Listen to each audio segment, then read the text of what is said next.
I'd like to welcome the public to today's City Council meeting. Me gustaría darle las bienvenidas a todos a nuestra junta para el concilio de la ciudad de Watsonville. I'd like to just start off by asking everyone to please remember, be respectful of each other's opinions and ideas, and civility above all else. And so I'd like to begin by letting everyone know that if you would like to address the City Council, to please fill out a blue card and leave it on the podium once you address the City Council. Also, for those who require Spanish interpretation devices, obtain one from the table by the interpretation booth. Turn it on and make sure it's on channel 0. Hang it around your neck with the front facing out. If you can't hear, check to make sure the device is on and unobstructed. It only works inside the city chamber, so there's really no need to steal it. So, and then para usar los aparatos de traducir en español, obtenga un aparato en la mesa junto a la caseta de traducir, préndalo y use el canal 0, cuélgueselo en el cuello con el frente hacia afuera. Si no puede oír, revise que el aparato esté encendido y sin obstrucciones. Solo funciona dentro de la cámara del concilio. So, good evening to my colleagues and the city staff. Ms. City Clerk, if you could please have a roll call. Kaufman Gomez, Present. Garcia, Here. Gonzalez, Here. Hernandez, Presente. Hurst, Here. Parker, Here. Estrada. Here. Thank you. And now we will have the Pledge of Allegiance. And I'm going to ask a member of the audience, Carlos, if you could please lead all of us in the Pledge of Allegiance. Pledge allegiance to the flag of the United States of America and to the republic for which it stands, one nation, under God, indivisible, with liberty and justice for all. Thank you, Carlos.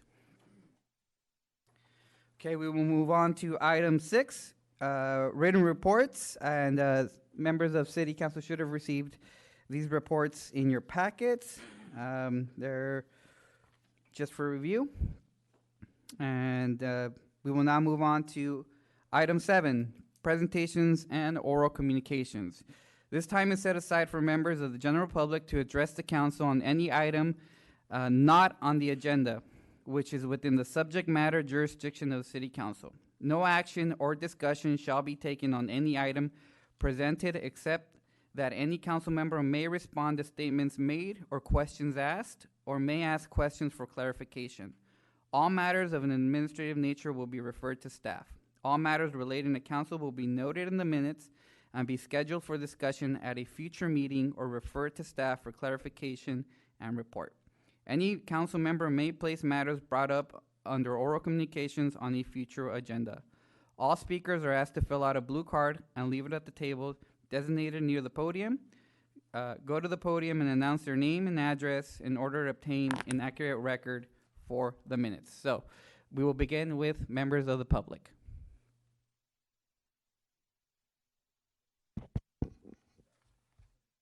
Good evening, City Council and City staff. My name is Steve Trujillo, and I live in Pajaro Village at 774 Bronte Avenue. I wish to acknowledge the fact that we have been liberated from the years-long terror of El Chapo, who today was sentenced to life in prison for all of the murders and drug-addicted souls he helped to create throughout his miserable life. And I'm very happy because he did have some influence on this community. He will no longer have any influence on this community. So, adios, El Chapo. I also want to bring to the attention of the city manager that in listening to KGO this afternoon, there is an alternative to Measure H, which failed. Not that we didn't work very hard to get it passed, and I did. But we didn't have enough votes for 2/3. Assembly Bill 11 by David Hsu, Assembly Member of San Francisco. If it's passed through the Assembly of the State Senate, Governor Newsom has said he will sign it. And what it does is provide incentives to communities to build housing. We're talking financial incentives. And yes, frankly, we do need the financial incentives to build. And this is not market rate housing. This is low and medium income housing. And in listening to Assembly Member Hsu today on KGO Radio, he made a great deal of sense. The logic behind his bill it remains sound in my view.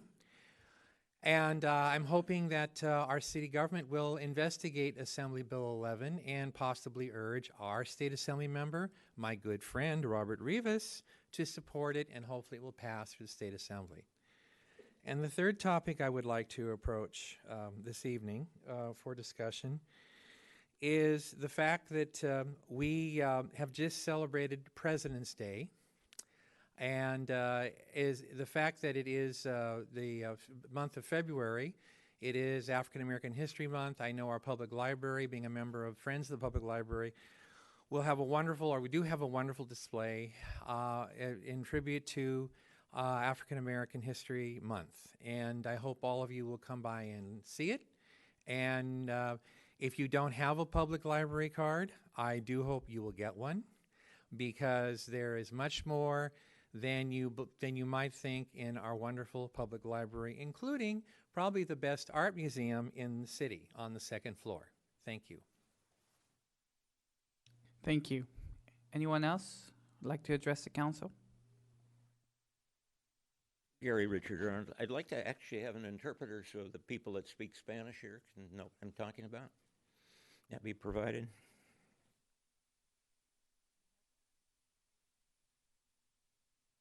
There is an interpreter, so you have to speak first. Okay, they will interpret it to Spanish. Right. Thank you. Anybody, All that's right, what the and if you mayor could was turn that describing back at the to beginning 3 of the minutes, I meeting. certainly appreciate that. I'm talking about the Pendergast and Tammany Hall and the different gangs that run sections of the country. We have a gang here. It's a globalist communist network referred to as the Panetta Machine. The oaths that are taken by the people that are endorse each other through these districts and counties is a chain that swears their allegiance not to the Constitution, but to the communist. We find that the former chairman of the Santa Cruz Board of Supervisors, Gary Patton, and the rest of the supervisors supported the communist dictators in Grenada when the communist New Jewel movement was run by the Cuban agents, and Soviet cruise ships were there the day of the morning of the coup d'etat. There were MiG-23s and 3,500 men and Soviet AK-47s that were supported by the Board of Supervisors. Now, Gary Patton is a person who advocated so-called community control, a cooperative of local energy. And in here, the district supervisor, Wayne Moore, said it was a Fabian socialist proposal. The person supporting it was Robbie Levy. A Fabian socialist is Neil Coonerty, who is the chairman of the Board of Supervisors in Santa Cruz. Their emblem is a wolf in sheep's clothing. It is totally Marxist. It's totally supported by Leon Panetta. Leon Panetta sent military and policy information to a communist Soviet spy that was delivering information both to the Soviet Union and Red China. That man was Hugh DeLacy. Hugh DeLacy circulated the petition here for Robbie Levy, who supports this Monterey Community Power Organization, in which your city manager and your councilwoman right here belong to. Now, the person that takes credit for this is Daniel Sheehan. Daniel Sheehan runs the Christic Institute. He claims support for this. The Christic Institute supported the attack on those Catholic high school kids on the Capitol together with Bill Gates Foundation and the Rockefeller Foundation in order to ignite violence. the communications director of this community green stuff that these people are putting over on you, the communications director is J.R. Killigrew. Killigrew gave trophies and support in honor of the 5 supervisors that are totally Marxist and under control of the Panetta machine. He's pushing a communist nation to be made out of 5 states in the West. That is the communications director of this community power organization. Look up the California Dynasty of Communism. It has everything about Bruce McPherson and other people that receive money from a triple Chinese communist agent. This Thank is you. just merely the tip of the iceberg. Thank you, sir. Anybody else like to address? I'm sorry, was that being interpreted? Yes. And where will that go? Will they hear it audibly, or is that in the text, or where On does that go? Oh, on their earphones? yeah, headphones. Thank you. Thank you.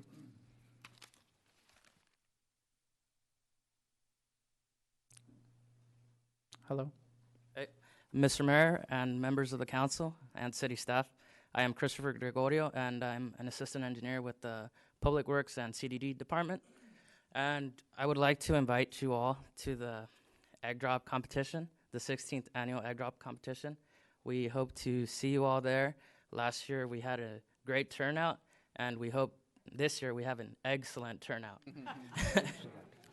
And I'm inviting you all and the community as well. Hopefully you guys can all make it, and have a good evening.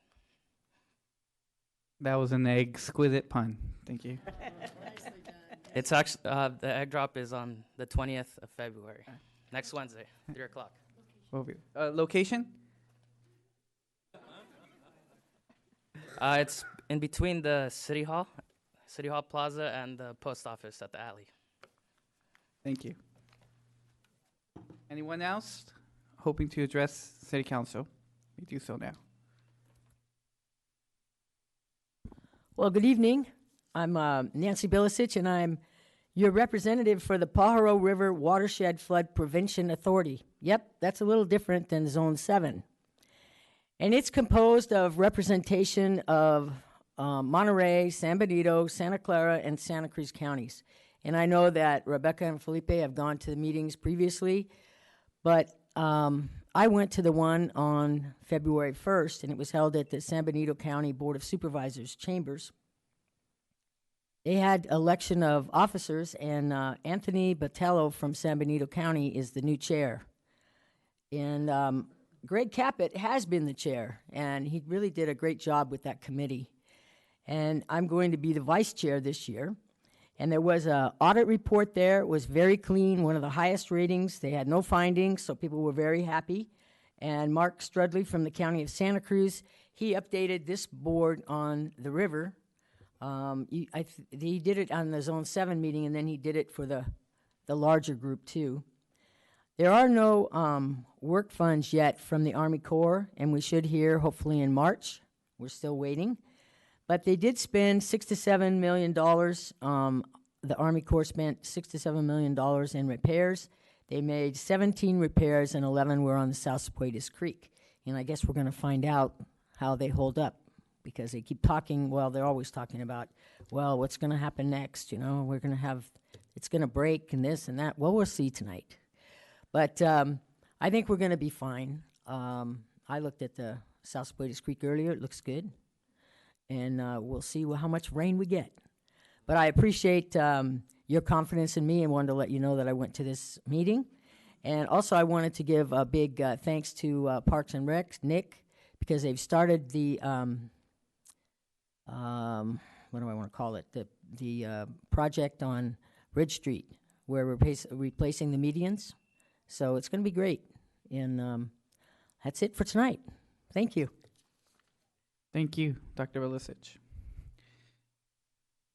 Anyone else like to make oral communication to the council? Yes, my name is Victorious Alexander, Victorioso Alejandro. I just want to remind Watsonville residents what it is to be a good flag-waving Americans, because we are good people. I truly believe that. And I'm American-born Mexican, and I'm proud to be American, and I'm proud to be Mexican. And I know that there's a lot of good-hearted Mexicans that enjoy being American, and I'm proud of that. I want to be able to share with members of the public my latest book that I'm reading. It has a plethora of wonderful information, very illuminating.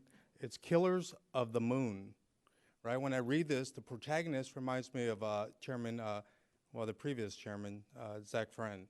But this is a really good book. I would recommend members of the public to read that. Really good.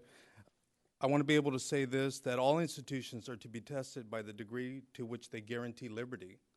William Graham Sumner, what classes owe one another. It's very important, these institutions, being able to come in here and offer the public spirit perspective is part of the Brown Act, right? Being able to speak liberating truth to political power. Public testimony is important. You know, we want a better political community. And I'm dealing with the County Board of Supervisors because I'm in that arena. And I appreciate it because the Brown Act protects my right. I don't come from the establishment, and I'm not hostile towards the establishment, but we want a better political system. You know, wherever I go, I'm from Santa Clara County. You know, Chief Mike Honda comes from San Jose, right?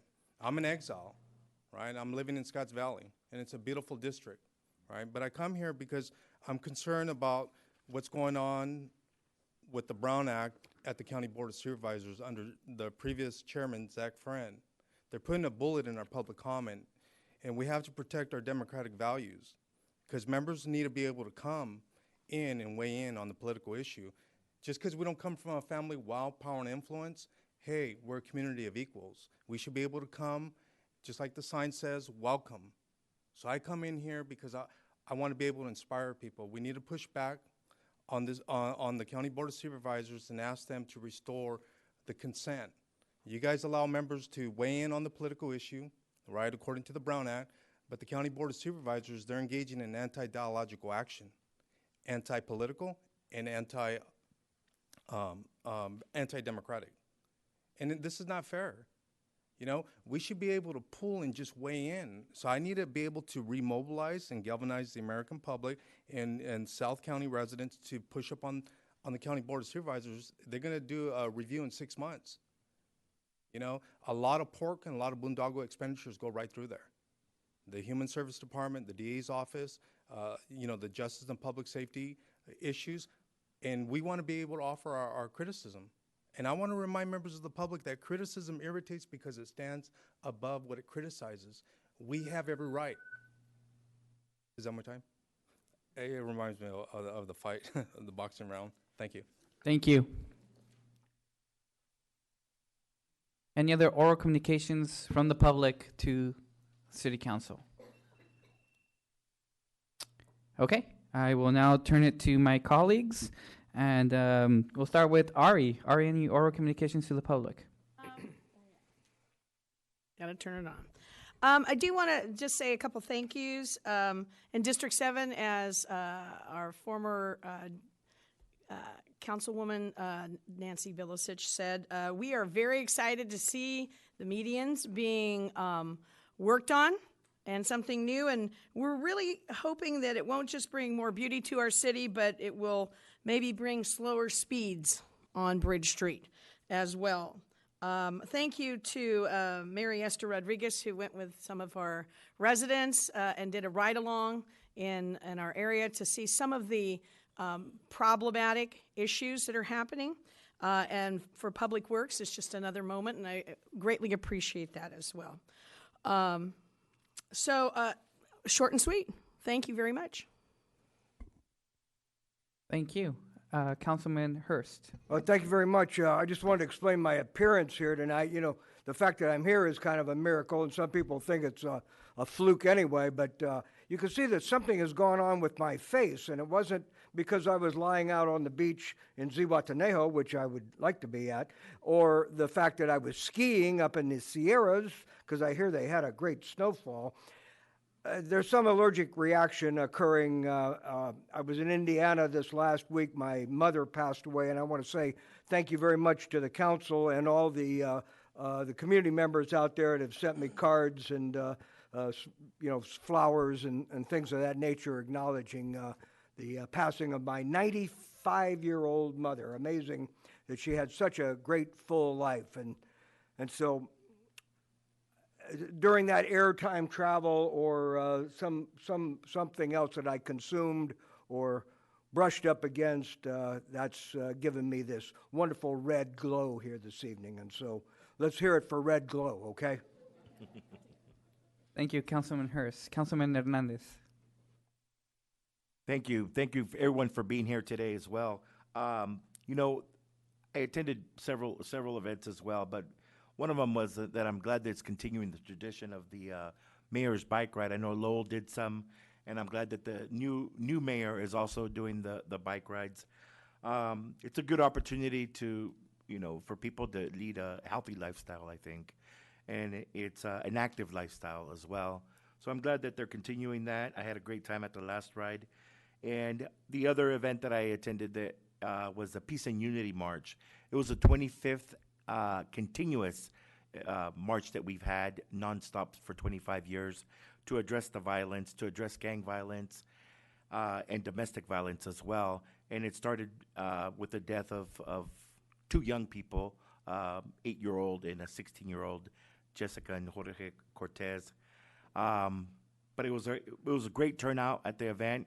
And it really is what community is about at that event. You know, it's people coming together and making sure that the mothers feel the support from all the community, because many of those mothers lost their children to acts of violence. So it was really good for everyone that showed up there. And that pretty much concludes my remarks. I want to make sure I keep it short. Thank you, Councilman Hernandez. Councilman Gonzalez? Okay, I'm not going to guarantee this is going to be short. Anyways, though, I do welcome everybody here, and I hope everybody's going to stay dry with this weather coming in front of us. It's 2 days rain, so hopefully you guys are prepared for it, and try to stay dry. Just recently, I attended the Metro Board of Directors. I was actually sworn in to the Metro Board of Directors, so it's a new venture for me and representation for the city of Watsonville. One of the good things that I found and we approved was what they call is the Flex Bus. And we gave them a lane to park at the Pacific Station. And what this bus is, it's running from San Francisco to LA. And what its objective is, it's a Millennium Bus, what they call it. So you could, it has Wi-Fi, you could text, you could use your phone, get tickets. So you can get on a bus from Pacific downtown Santa Cruz and take it all the way down to LA. And if you want to, you can go from LA to Vegas and up to San Francisco. For me, this would work great for my daughter that's attending San Francisco State University, because it gives us an opportunity for her to be able to get on a bus, go to Santa Cruz, and if we're not able to pick her up, she could still get on a bus from Santa Cruz here to Watsonville and then walk to the house. So it's great to see things like this moving forward.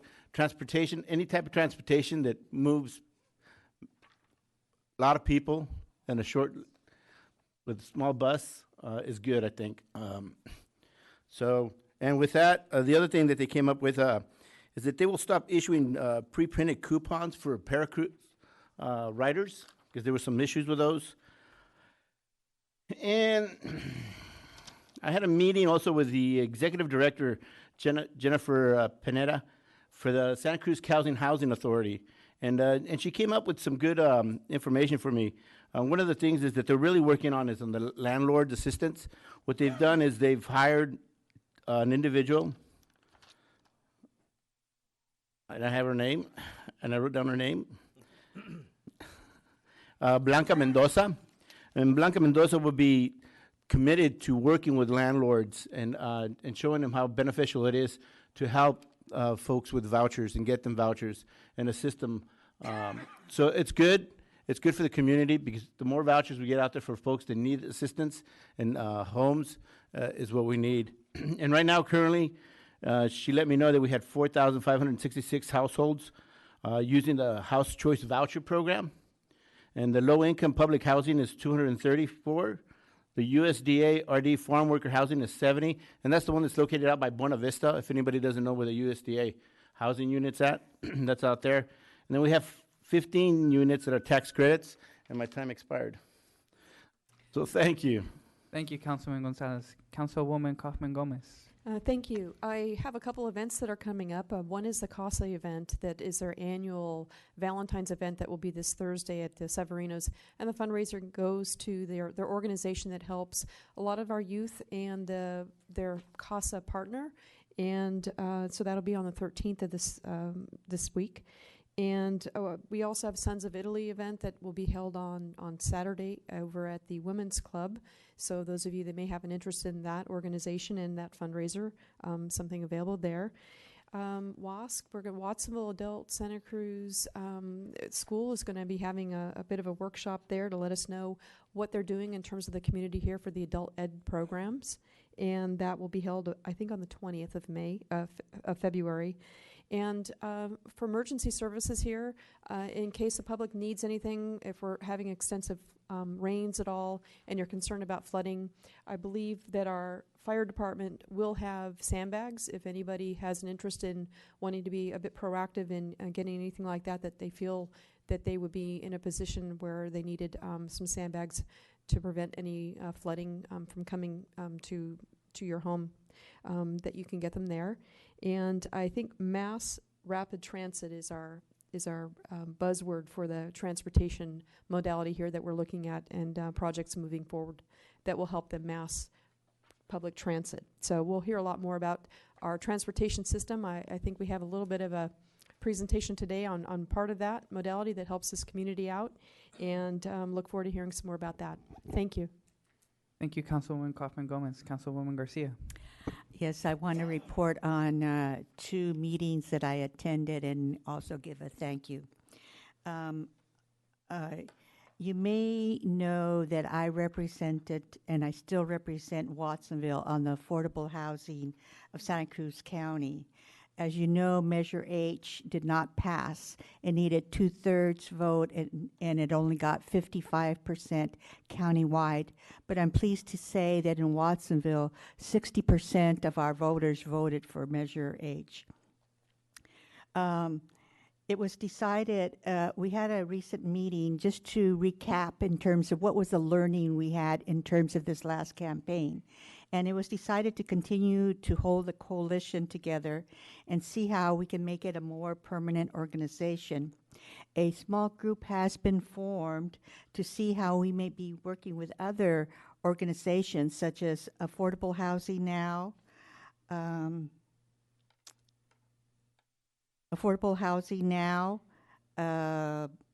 Housing Advocacy Network, and Monterey Bay Economic Partnership. So when the larger group reconvenes, I will report back then what was decided about working with these other organizations. Secondly, I'd like to say that Matt and I met with Mary Cardenas, Executive Director of Santa Cruz Community Ventures. If you remember, I had previously reported that we were in conversation with her regarding children's savings accounts to attend college. Maria was happy to report that several city and county organizations have come on board, and as a result, she says beginning in September, newborn babies in Watsonville, because that's where the program's going to start here in Watsonville, newborn babies in Watsonville will start getting their savings accounts initiated. So at that time, in September, hopefully she's going to come to the City Council and give more details in terms of the success of the beginning of our program. Finally, for those of you who have Facebook, you may have seen that the city recently had a video on carbon monoxide alarms. Well, I recently called the fire department because my alarm kept beeping and beeping. No matter what I did, it kept beeping. And so I called 911 and asked if the fire department could come. I was so embarrassed because when they came, had I read the fine print on the back of the alarm, I would have known that after 7 years you have to buy a new alarm. But I just wanted to say that nonetheless, the fire officials were so friendly and so courteous, and advised me never to hesitate to call them whenever it comes to this carbon monoxide alarm. I felt so safe that they were here to serve us. And so I want to thank our Fire Chief Pablo for having such great firemen hired. So thank you. Thank you, Councilwoman Garcia. For my part, I would just like to thank some local organizations that were nice enough to invite me to some community listening sessions and community input meetings. So our Parks and Community Services is currently planning the next steps for Ramsey Park and La Plaza, and we will have upcoming meetings. And we encourage everyone to please show up, lend your voice to the process. Matt, do you know the day of the next meeting? I know it barely published it. I don't have the date of the next meeting, but we have all of the upcoming workshops on the Parks and Rec website, as well as the city website, if you want more information. Thank you. So I attended that meeting. I attended a meeting, an encuentro with my own organization and Community Agroecology Network, where we listened to people and we listened to their ideas on what they want to see in terms of health for the community. So that was eye-opening. PV Pride, I also attended a meeting with them, and just a remarkable group of young individuals looking to do a lot of good in the community. Community Action Board just got a grant to help with immigrant services. I'm very happy that they were able to obtain that grant. And then just a big highlight for me, it was a big honor to be invited to Watsonville High School's Career Day. That was awesome. I was able to talk to a lot of young people about politics, local politics, and sort of just pursuing their dreams. So that was great, and I've gotten some criticisms from the other schools. So I just want to put it out there that if any school would like to invite me or any member of the city council or city staff, we'd be more than happy to go and to talk to the people. And our next meeting for the Parks and Community Services is February the 28th from 6 to 8, and that'll be here next door in the Civic Plaza Community Room. And then we also have another meeting scheduled for March 2nd from 12 to 2. And then March 7th, 6 to 8 at Ramsey Park. Okay, so the community is invited, the public's invited. We want to hear from you, and we want to know what you want to see in your parks. So thank you. And now we will move on to item 7B, and we will be honoring and celebrating a group of remarkable young individuals from our community who organized an amazing conference for youth. And they represent Pajaro Valley Prevention and Student Assistance, PVPSA. So if the young people are here, if you'd like to stand up real quick and head to the podium. Come, and do we have the proclamation? Yeah, it's over by Ari. Okay, you were there, right?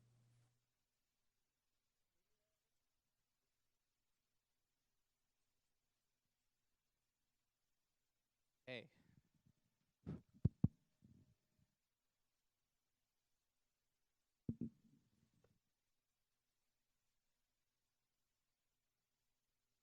So, is this on? Yeah. So I'd like to, again, just recognize this amazing group of young people who spent weeks planning the conference, and then they gave up their Saturdays to host a number of community leaders on a number of issues. And would you like to just say a couple words about the event and how you felt and why you decided to host it in the first place?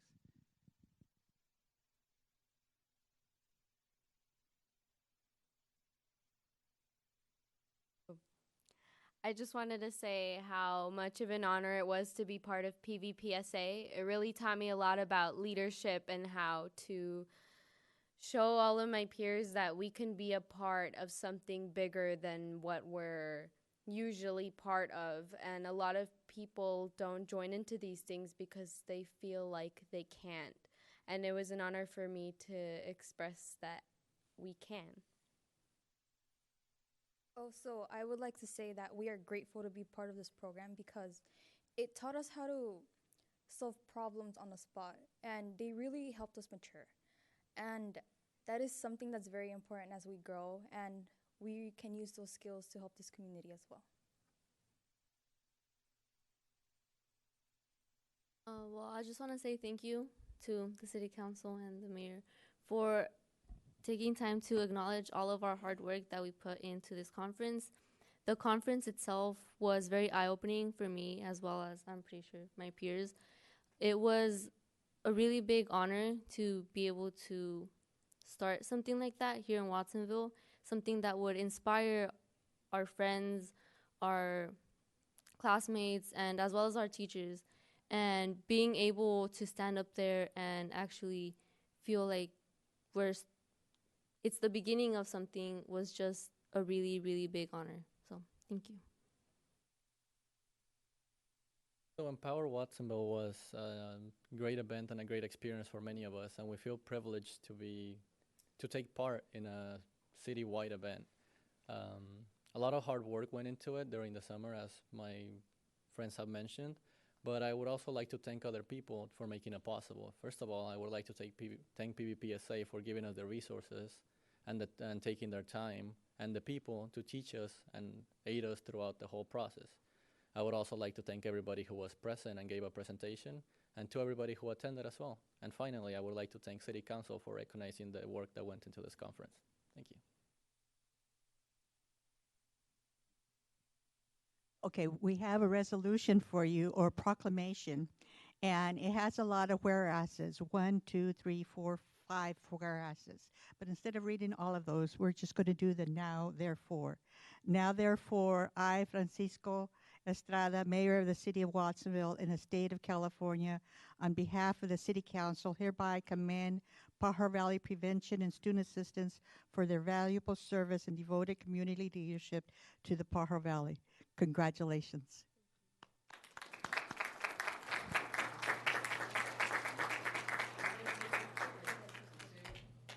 What's that? Absolutely.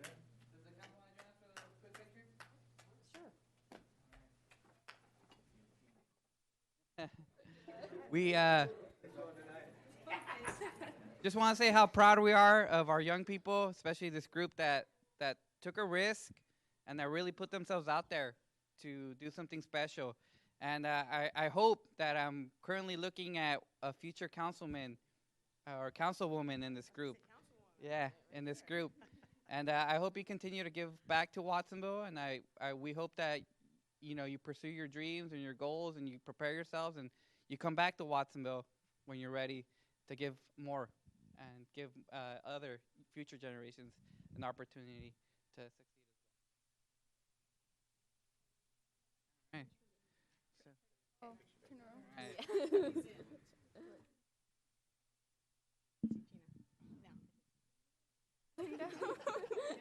Mayor's short. You guys gotta shrink. He's gonna cut off. Yeah, I know.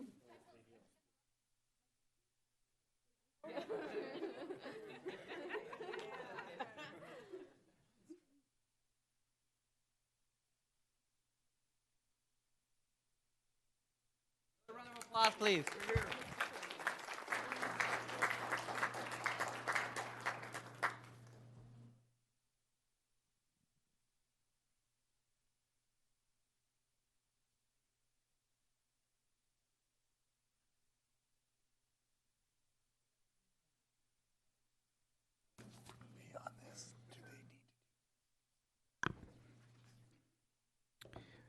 Before I move on, would any member of council like to just add anything to the work done by our PVPSA youth? Okay, great. And now we move on to item 7C. Mr. Smith, any updates from closed session? Excuse me. Thank you, Mayor. The council met and heard reports from staff on all 3 items on tonight's closed session, but took no final action on those items. So there's no report out of closed session other than that. Thank you. Okay, moving on to item 8, reports to council. We will have now a State of Metro by Santa Cruz County Metropolitan Transit District Chief Executive Officer Alex Clifford. Mr. Clifford, welcome. Good evening. Thank you so much, Mr. Mayor, council members. Thank you for the opportunity once again to make my annual journey to Watsonville to present you with our state of Metro. And thank you for your council members that serve on Metro. We sure appreciate all the good work of Councilmember Kaufman Gomez, and especially in the financial area and holding our feet to the fire. And really enjoy the enthusiasm of our new member, Mr. Gonzalez. Good to have you aboard. Thank you for the kind words earlier today. I'd like to start off with a few quick notes about Metro so that I can refresh your memory, and in that case of newer council members, introduce you to a few things about Metro, some important things. Our operating budget this year is $49 million. We employ 319 people. We own 100 fixed route and commuter buses that operate on 26 of our routes. We have 41 paratransit vehicles. Our service area is the entire county, about 264,000 folks that reside in the county. We provide 5 million fixed route and commuter trips per year. That is substantial, along with 72,000 paratransit, or what we call paracruise paratransit trips per year. Always interesting to note that about 50%, about 50% of our annual ridership are students and faculty from UCSC and Cabrillo College. That includes Cabrillo College main campus and Cabrillo College right here in Watsonville. So you might say, well, how do you pay for all of that? Well, it's through a variety of funding sources that we accomplish that. Our passenger fares cover about 19.1%. Now that's 19.1% if I include capital. If I back the capital out of it, it's about 23%. That's a pretty high fare box recovery for transit properties across the state of California. 46.5% of our funding comes from the 1978 half-cent sales tax, which is dedicated to our agency in perpetuity, along with the Measure D sales tax measure, of which 16% of the total Measure D comes to our agency. So thank you to the voters for Measure D. It really helps our agency, particularly our paratransit services. About a little over 13% is state operating funding sources. SB1 is a big part of that, and I'll talk about that in a minute. About 8.5% comes from the federal government. That's operating assistance that's provided to us. 11% is what we call capital eligible state and federal sources. Small cities, transit intensive cities program through the federal government, and the STA State of Good Repair program through the state. And about a little over 1.5% kind of fills in the gap. That's leases and advertising revenue and miscellaneous sources of revenue that we receive. Now, all of that allows our board to take about $3 million now. This is a new program, so this will be coming up on our second year of this new program of carving out about $3 million a year to put towards capital. And I'll explain in a moment why that's important. But all in all, those funding sources, thanks to the voters of this county with Measure D, and thanks to the voters of this state in not allowing Prop 6 to pass in November, we're able to have a 5-year balanced budget. Now that's unusual. We haven't been able to have that. We've been drawing down on reserves for many years, but over the course of the last several years, our board has really worked hard, and that combined with these other new revenue sources have really done well for us. Again, I mentioned Prop 6 failing. That is important to us. I know it was important to you as a city because those funds are used for your local streets and roads and for bike and pedestrian trails. So we're certainly grateful for the voters in the state of California in upholding SB1 and the revenues that flow to you, the city, and to us, the transit agency. Something that's real exciting, and I know our director, your council person, Kaufman Gomez, knows about this. We are finally going to have automatic vehicle location on our buses. That's going to produce all kinds of neat data for us to run the system. So those of us who are geeks and like data will enjoy working with that data and making the system run better. But what's most important for your community members and our riders across the system is, for the first time, we will have a smartphone application in which the consumers of our service can go on their smartphone and they can look at when their bus is scheduled to arrive at the stop that they want to board on. And that's super, because if our bus is running late, why not stay wherever you are, at home studying, at work producing, a little bit longer, because you looked at your smartphone and it said the bus is running 10 minutes late. You can stay there 10 minutes longer and then get to the bus stop just before the bus arrives. What a great thing for us. That is thank you again in part to SB1 and state funding that provided those funds for us to go out to bid. We've awarded that, and we're in the process of beginning to put that on our bus. It'll take us about a year to do that on all of our buses. I mentioned the importance of that capital program. Let me tell you why that's so important. We are way behind in replacing our buses. About 50% of our bus fleet, we operate 98 buses, about 50% of that bus fleet is in dire need of being replaced. They are buses that are past their useful life.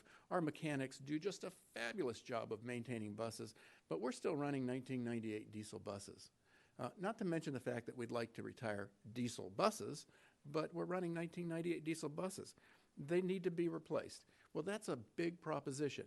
If we go to replace all of those with compressed natural gas buses, which is what our agency started to move to in about 2002, that's about $38 million. That's a chunk of change. Hard to figure out where that's going to come from. If we go with electric, that's $50 million.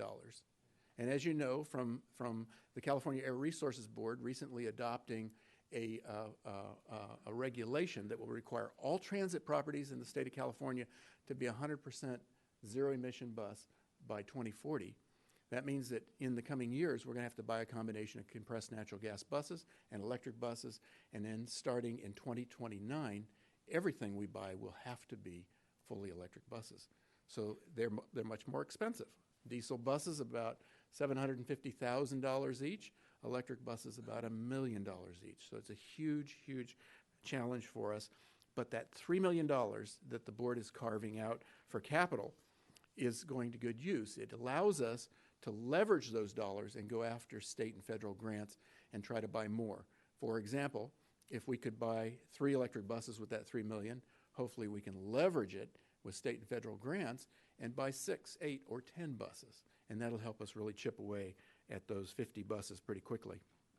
Another kind of exciting thing along the lines of electric buses is we are soon to place an order for 4 Proterra is the manufacturer, fully electric zero-emission buses. The first one of those buses was funded through a state program called LC-TOP, Low Carbon Something or Other program.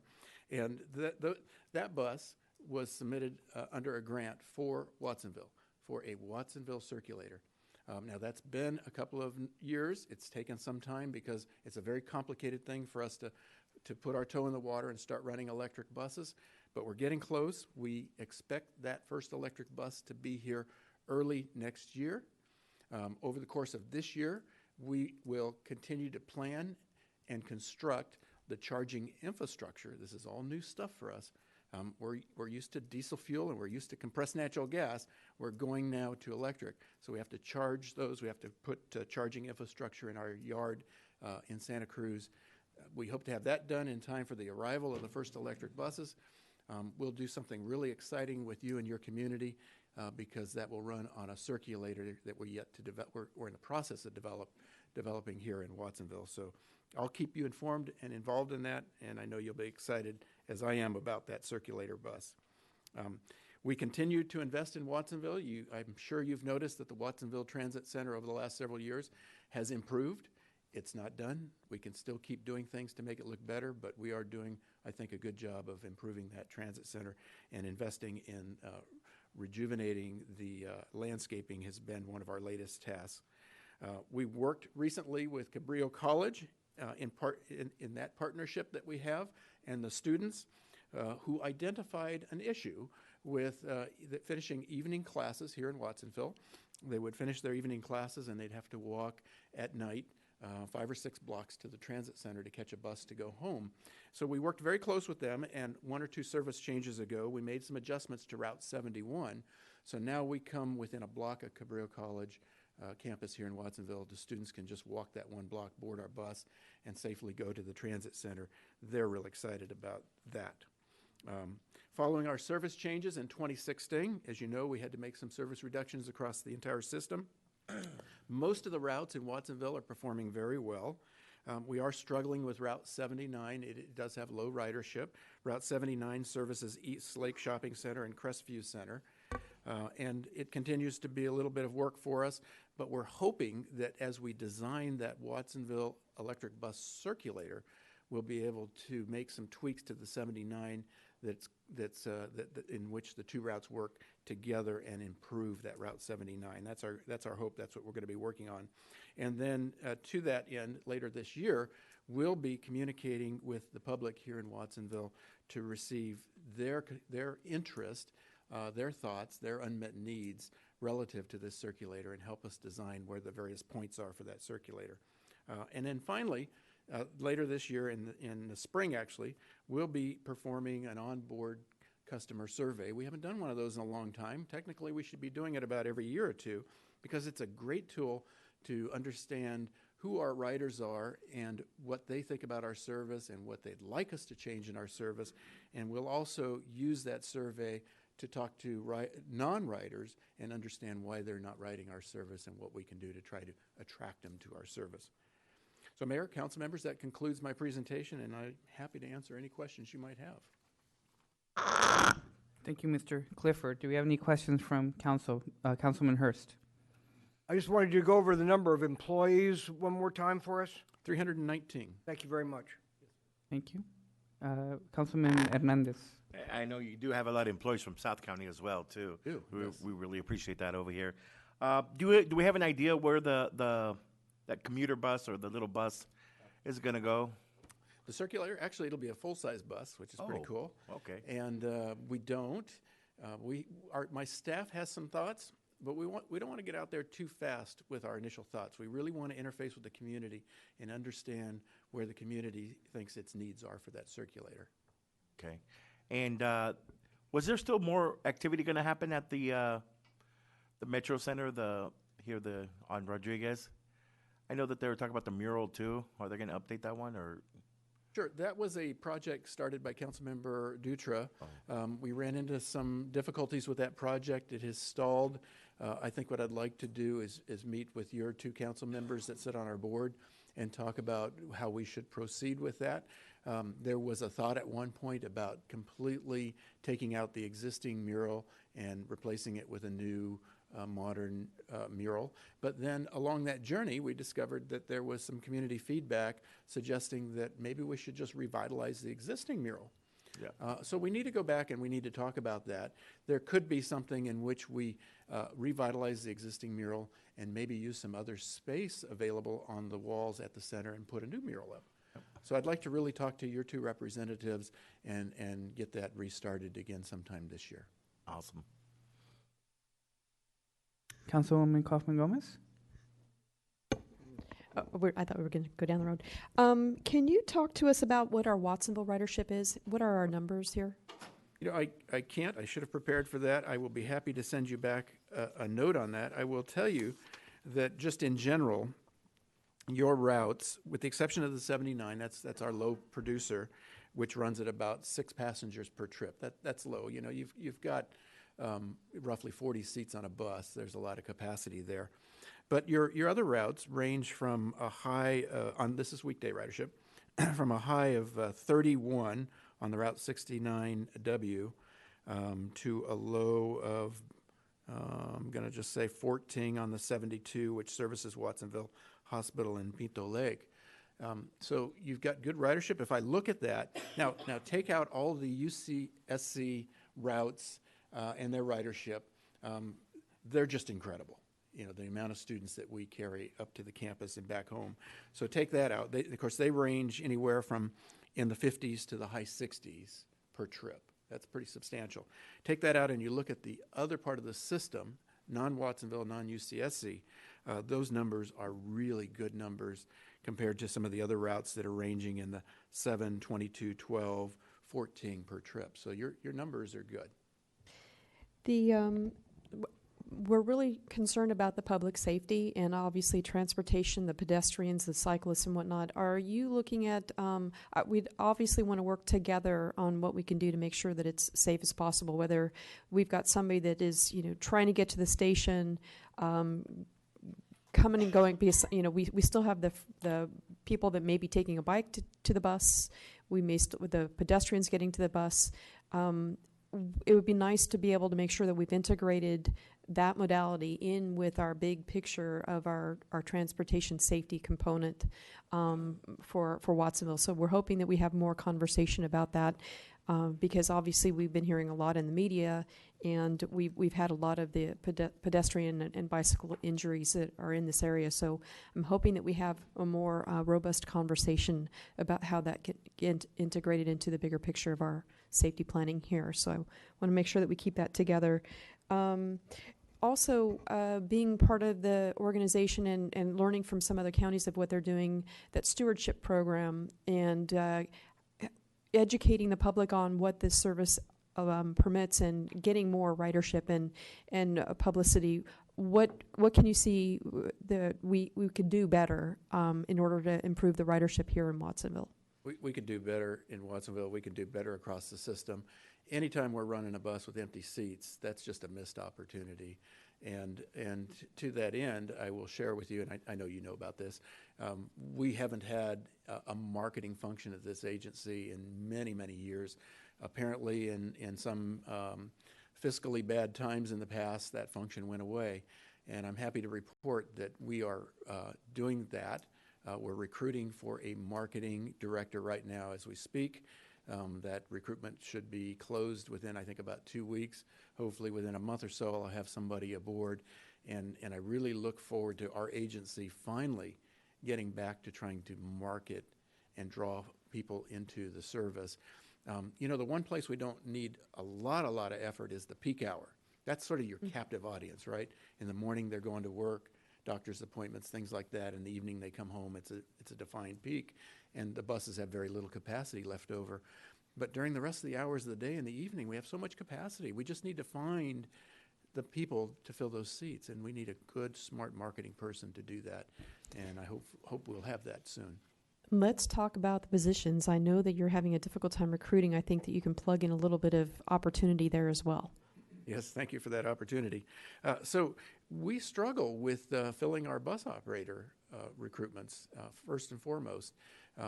We're an agency in which we've had a lot of folks that have worked for us for 20 to 30 years, and sometimes you sort of hire in bubbles. You hire a lot of people, which means somewhere down the road a lot of people are going to retire, and we're kind of in one of those bubbles right now. So anybody listening who's interested, please go to our website, take a look at it. We still have vacancies. We can't have vacancies very long. Operationally, it makes it difficult for us to meet the service needs in the morning, and then it costs us in overtime to try to cover those runs that don't have somebody to actually drive that bus. So we would love to hear from people in your community that are interested in driving the bus. And there are other positions. If they go to our website, there's other positions. And it is difficult. We sometimes go through multiple rounds of recruitment just trying to find the right people to fill the position. So let's hope we find some recruitment here from our Watsonville area. Yes. Anything with vandalism with our location downtown, the metro location? Everything's good on that, or have you had any symptoms with vandalism at all? No reports across the system, not just Watsonville. Occasionally we get tagged. We have a zero tolerance for that, so our facilities maintenance folks will just drop everything they're doing and go remove that when that happens. And it happens in numerous places throughout the county. And any complaints that need to be addressed regarding safety as the bus pulls over to get any of the passengers, and making sure you have enough space to pull over to some of those locations where those bus stops are we getting that taken care of so that it's safe for the bus to come to the curb to pick up the passengers, or anything that we need to look at in terms of public works on our end? Occasionally we'll reach out to you and talk about things like cars encroaching into a bus stop.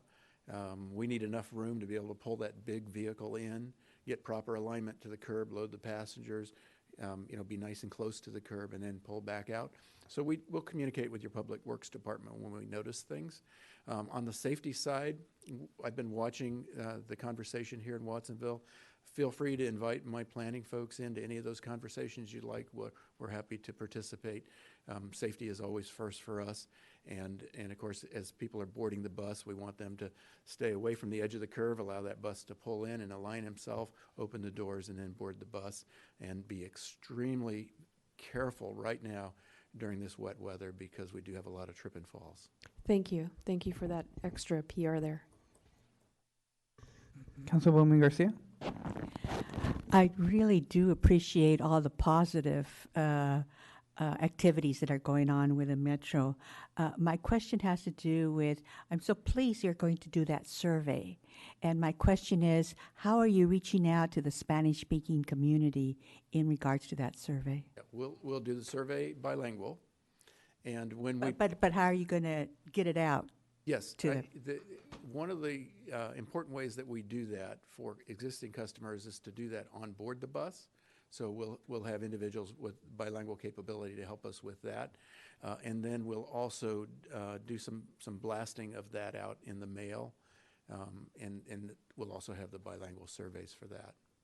You may want to consider radio also, because you mentioned about the non-riders. Mm-hmm. And in terms of the non-riders, that might be a way to get to those. Sure. Okay. And what's nice about that is one of the tools is to post surveys to our website, and that's a communication tool we can use to try to drive people to our website to take the survey. Yeah, thank you for that. Thank you. I too have a question. I know that at UCSC, part of the tuition helps pay for the bus rides for the students who attend UCSC. So I was sort of wondering if we have anything like that for our students here at Pajaro Valley Unified School District. Is that something that's kind of like a pipe dream of mine? Is that even possible? Is there sort of a way to get a Grand Alliance going and get something like that here for our students? Sure. Let me just note a key distinction. So with UCSC and with Cabrillo College, in order to follow state law, it takes a vote of the student body to self-impose that fee upon themselves. So when they pay their tuition within those fees that they pay, they're paying for the transit service, and then the colleges take that money and buy the service. In the case of Cabrillo, we work very close with them to make sure that we're providing service along that corridor that meets their needs. On the school district side, it's a little bit more challenging. We don't have that ability, but I will tell you, we've had discussions with school districts. We've been unable to convince them to bring some money to help us provide augmented service. If you're willing to help us out and arrange a meeting, we're happy to go to that meeting and talk about that subject matter. Thank you. Any other questions or comments from council? Yes, Councilman Hurst. Yes, I just wanted to thank Mr. Clifford for their safety work on the bus stop across from Safeway on Airport Boulevard. We're still trying to educate pedestrians on how to use that crosswalk, but the work the Metro did on it was fabulous. Thank you. Thank you, and thank you for the improvements the city put in that area. Councilwoman Parker. I just want to say I'm a Metro believer. Have been since I was a kid, and I rode back and forth to Santa Cruz. My mom used Paracruz. And one of the things that I would like to really see, and you brought it up, Paco, I was thinking, is being able to integrate our school districts so that high schoolers from all over the county can travel back and forth. And that just facilitates communication. So I'm not applying for the marketing job, but, free weekends and have a big free weekend ride and see who can get on there. I don't know if that's a crazy thought or something, and try to get people on the bus to ride back and forth and see how the routes go. We can always improve. You might be amazed across this county how much coordination we actually have with the school districts to provide what we call sort of school bell service, going to school, coming home, and adjusting our service to the extent we can do it without violating federal law, which precludes us from providing school bus service. Any other questions or comments from council? Okay. Thank you, Mr. Clifford, for your time, and we appreciate the update. Thank you so much. I appreciate the invitation, and I'll see you again next year. That's good. Thank you. Good evening. Now is the time where we like to invite public input on any consent agenda item. Feel free to approach the podium.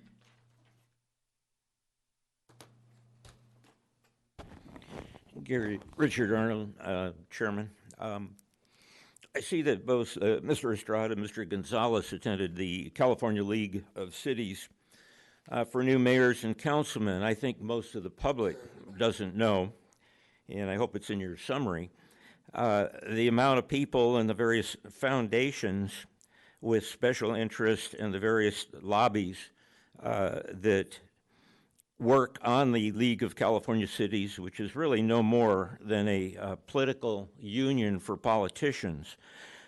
In fact, I'm not sure who pays either for your trips or whether the taxpayers pays for your memberships or not. But if people go to the California League of Cities and look at their missions and intent, they intend to make it easier. You were talking about Proposition 8 shouldn't get 65%.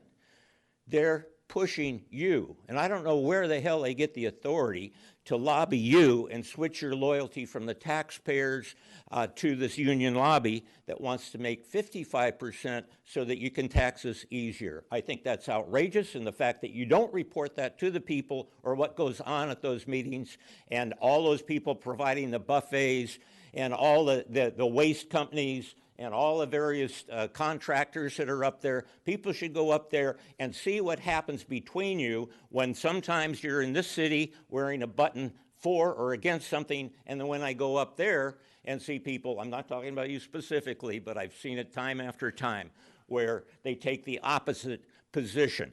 And they're lectured time after time by agencies. One of the things, it's like Europe, where people have to, it's against the law almost to speak about global warming. It's supposed to be a fixed science. It is not. It's a guise that cities and counties use to enforce controls. You look at everything that comes from AMBAG, your secret Soviet over here that's never reported by the damn press over there or the community TV.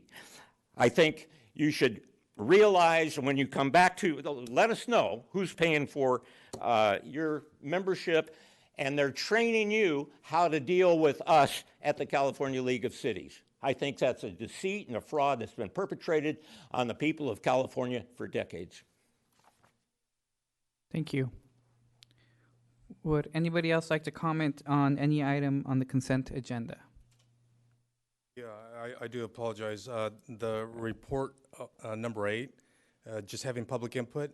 I want to say this, I use the Metro to come to Watsonville because I got family, and I'm in Scotts Valley, so I use the Metro to go all the way down to the County Board of Supervisors. What I notice, it's a wonderful service. This is a really beautiful service. The bus riders, the bus drivers, wonderful people. However, I see that there's a growing crisis with the immiserated population, especially the mentally ill. I like to see the bus drivers, even though they're magnificent, there's a lot of mentally ill people on there that need crisis intervention training, where the drivers are able to deal with that. And also the lifetime ban, they're banning the mentally ill people, and I think that's something that needs to be considered also, because we shouldn't marginalize those type of people out of riding the bus. But it's a wonderful service. Also, I want to be able to let members of the public to know that I do appreciate coming in here, feeling welcome. I do appreciate you guys honoring the consent agenda. I appreciate you guys having the approval right here for members to have input, to weigh in on the political issue, something that's being violated at the County Board of Supervisors, the Brown Act. And this is important because members should be able to not have to grovel and beg to be able to participate in the affairs of their local government. We want to honor and respect our democratic values because we are proud Americans. Thank you. Thank you. Any other member of the public wanting to comment on any consent agenda item? Not seeing anybody, we will. I'll move the consent agenda. Can we get a second? I'll second it. Okay. We have a motion by Councilwoman Kaufman Gomez, seconded by Councilman Gonzalez. Ms. City Clerk, if we could take a... Mayor, I have a couple of corrections. Oh, yes. Small corrections on page, our electronic page 189 under the mobile home public hearings. Mr. Sinnott testified from Portola Heights. His last name is Sinnott. You can see I had a little too much time on the airplane to look at the minutes. And then again on page 192 regarding traffic safety, it was Janicke, that's Janneke, Strauss, Strause, just a little spelling, that's all. Thank you. Thank you, Councilman Hurst. Okay, so we have a friendly amendment motion is fine. Just a correction. Yes, for those corrections. Okay. So we have a motion on the floor and a second. City Clerk can take roll. Kaufman Gomez? Yes. Garcia? Yes. Gonzalez? Yes. Hernandez? Yes. Hurst? Yes. Parker? Yes. Estrada? Yes. Thank you. Moving on to item 11, new business.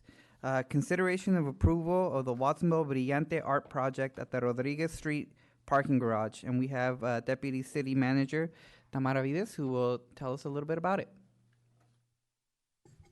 Good evening, Mayor, Council Member, Tamara Vides, Deputy City Manager. I'm very happy to be here tonight with what I think will be one-of-a-kind project. I like to tell the council we're going to have a few recommendations for you this evening. One is going to be a motion if you decide to approve this project, and then a resolution doing some allocations and considering some ask from the artists in order for this project to take place in our city property. But before I enter in detail with that, I'd like to tell you about the project itself. You probably, I want to first give you some background about how this project comes to our attention. Many of you know Kathleen Crosetti, not only as a very talented artist, but you probably know her as a long-term resident of our community. Ms. Crosetti approached the city staff back in the spring of 2018 with a proposal about doing what is described as the Watsonville Brillante project. We spent then in September, Ms. Crosetti came and spoke with the council about this idea, and council director staff to work with Ms. Crosetti and see if this was something feasible. The goal of the Watsonville Brillante project is to transform community through a creative placemaking while empowering and employing Watsonville youth to do art. And I will give you an image of what Watsonville Brillante really is. It proposes to wrap the parking garage right here, the parking structure right next to us. It's 185 horizontal panels in that structure that are size 8 feet by 3.5 feet. And it was proposed to wrap them with mosaic art. And I'm going to let the artist to explain what the art will consist of, because she does a way better job than I would about that. But as described by her, and every time we met, we do believe that this project will definitely bring vibrancy, diversity, and connectedness through our work in our community. I want to give you a picture because it's easier to visualize.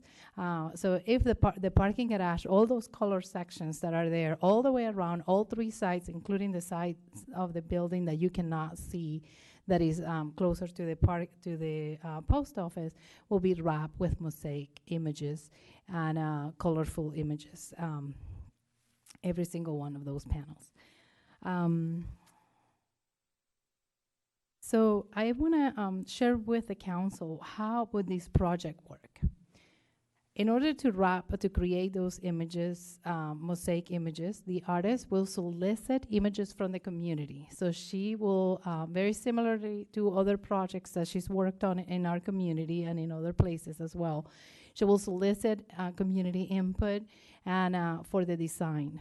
The images, the proposed images, will come to the city for approval through our arts process that we will have in place for the images to be approved. Once the images are approved, mosaic tiles will be created at Museo Park. Museo Park will become a youth center for the arts in which all the creative process will take place. And once those tiles are created, the installer, the Ms. Corsetti is working with, will obtain building permits as any other project on city property. And they will, those mosaics will be installed in the garage by Rinaldi Tile, which is a local company in Watsonville, in 10 phases. This is a project that will take about 5 years to be completed. And it's gonna be two installation phases per year. So we will see the garage incrementally being wrapped as more images are developed and more mosaics are developed at the Museo Center.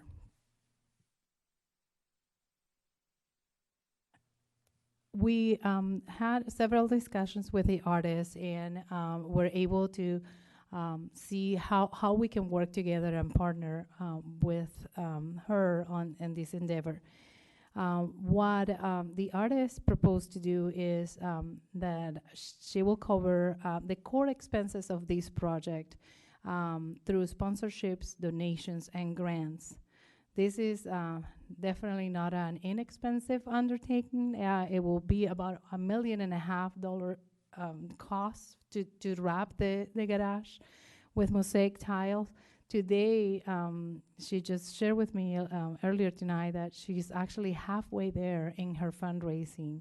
And pending this approval tonight, she might even have more fundraising opportunities available to this project. So considering that there are some very specific asks of the city.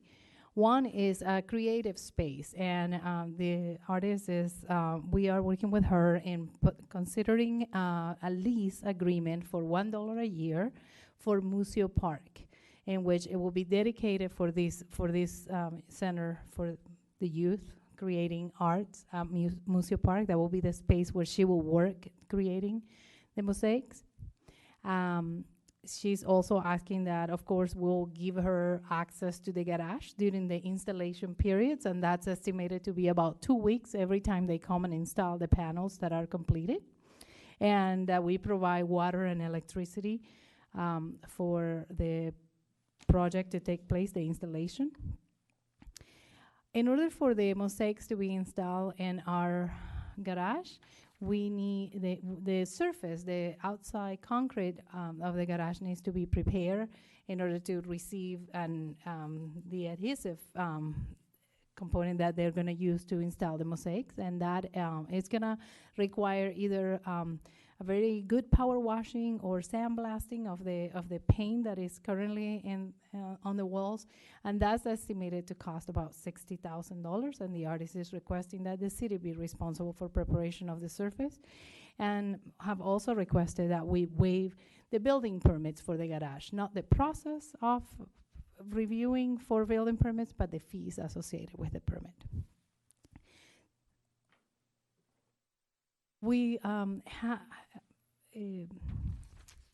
Director Kalubakwe from Parks and Community Services Department, myself, and Ms. Corsetti had many meetings just to kind of really learn about the process, learn how she does the installation, just really kind of like explore the costs, the execution, and any maintenance implications of this project if we install the mosaics in the garage. And I'm happy to report that through our research and conversations, we were able to identify that there's not really a new burden of maintenance when the mosaics are installed. There's actually a good thing because the garage needs to be maintained. The outside painting, we are due for maintenance, so this will actually be done instead of repainting with the same paint that it is, and it will add a lot of color and vibrancy to the garage.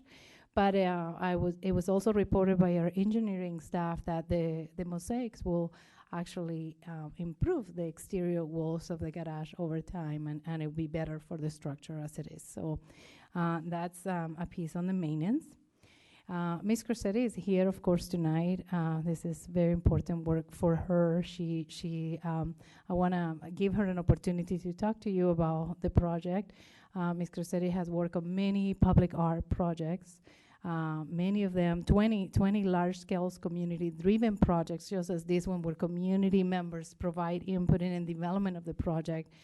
She's done several of those for the city of Santa Cruz over the past 8 years, and she's very, very excited to be able to bring her work to her community.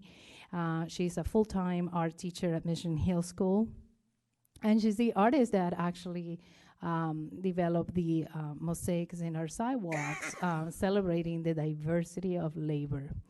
And I want to pause because this is very important, and she was recently honored and received, I have to read this,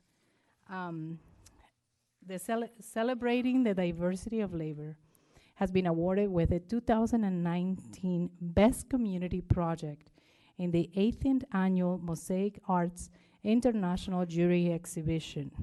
This is a very prestigious award that our community project that Kathleen completed on our sidewalks here on Main Street received. So we're just very happy and for her and thankful that that work is in our community. So with that, I would like to invite Kathleen to talk to the council about more details about the project. Thank you. Good evening. It's really nice to be here. So I know it's kind of difficult to vote on a project where all you see is just big blank colors and no images. And the reason for that is that it's super important in the work that I do. I call myself a community artist, that the community itself has input in the images that they're going to live with, that they have ownership and pride in them. So I can't give you a drawing without talking to the community first and getting their input. But I do have an overall idea and plan that I'd like to share with you. The Celebrating the Diversity of Labor mosaics that are downstairs, outside, they feel incomplete to me because they only go through immigration through 1945. And we've had plenty more waves of immigration since then. And our community is more diverse than it was in 1945. In addition to that, one of the mosaics that's down there, the one that is representing Italy, is actually representing a wave of immigration from Northern Europe that has 9 different cultures. So Swedes, Swiss, Basques, Germans, French, Greeks, the Italians, and Spain, they all came, and I couldn't put all of those on one tile. So that's a group that didn't get recognized. In addition, those pieces, they're historical, they represent our history, and they're also sort of isolating. We as individuals, I don't think I've ever met anyone who identifies with one culture. Almost all of us are mixed. And I think that this piece can be a great way to show the connections between individuals. So my idea is that for each of the 185 panels, the horizontal panels that are there, we would solicit from a family, what is your cultural identity?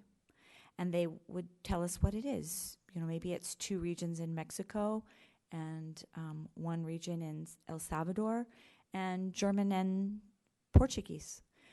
And then we would have another family who give us something else.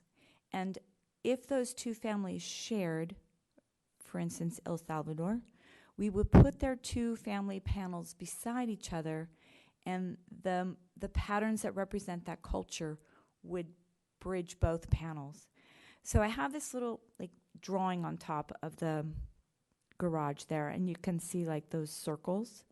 So if we just imagine that those circles represent different, that one circle, if you stand up from a distance, will make that, say, the Chinese.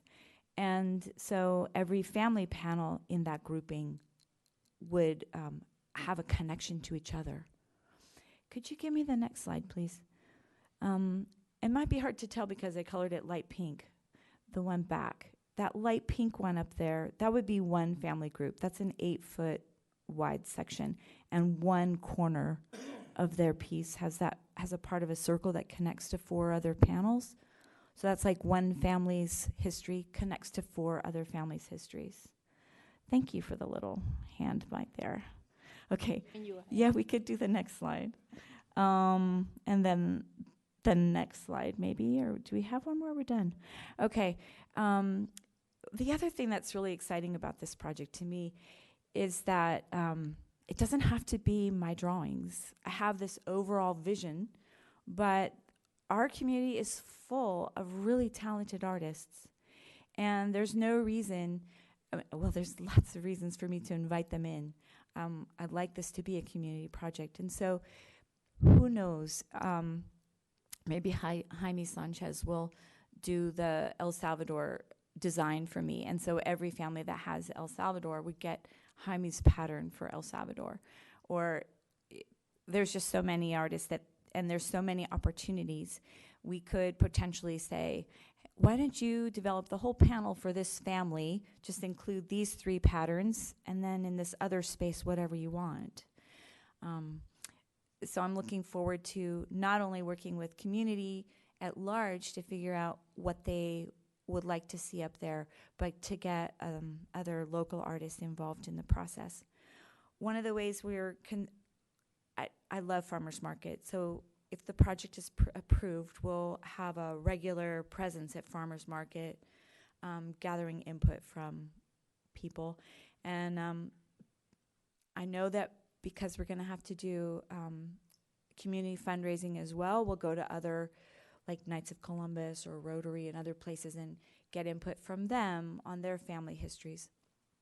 And we'll try to be mindful and equitable, and make sure that we capture who we are now, that we have that nice historical piece, but really represent the families that live here now.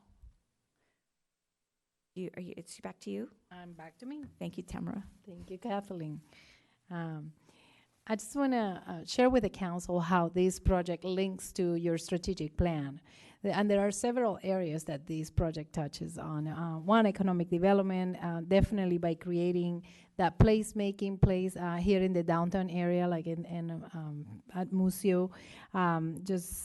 Also how attractive and unique this project will be in our downtown once it's completed.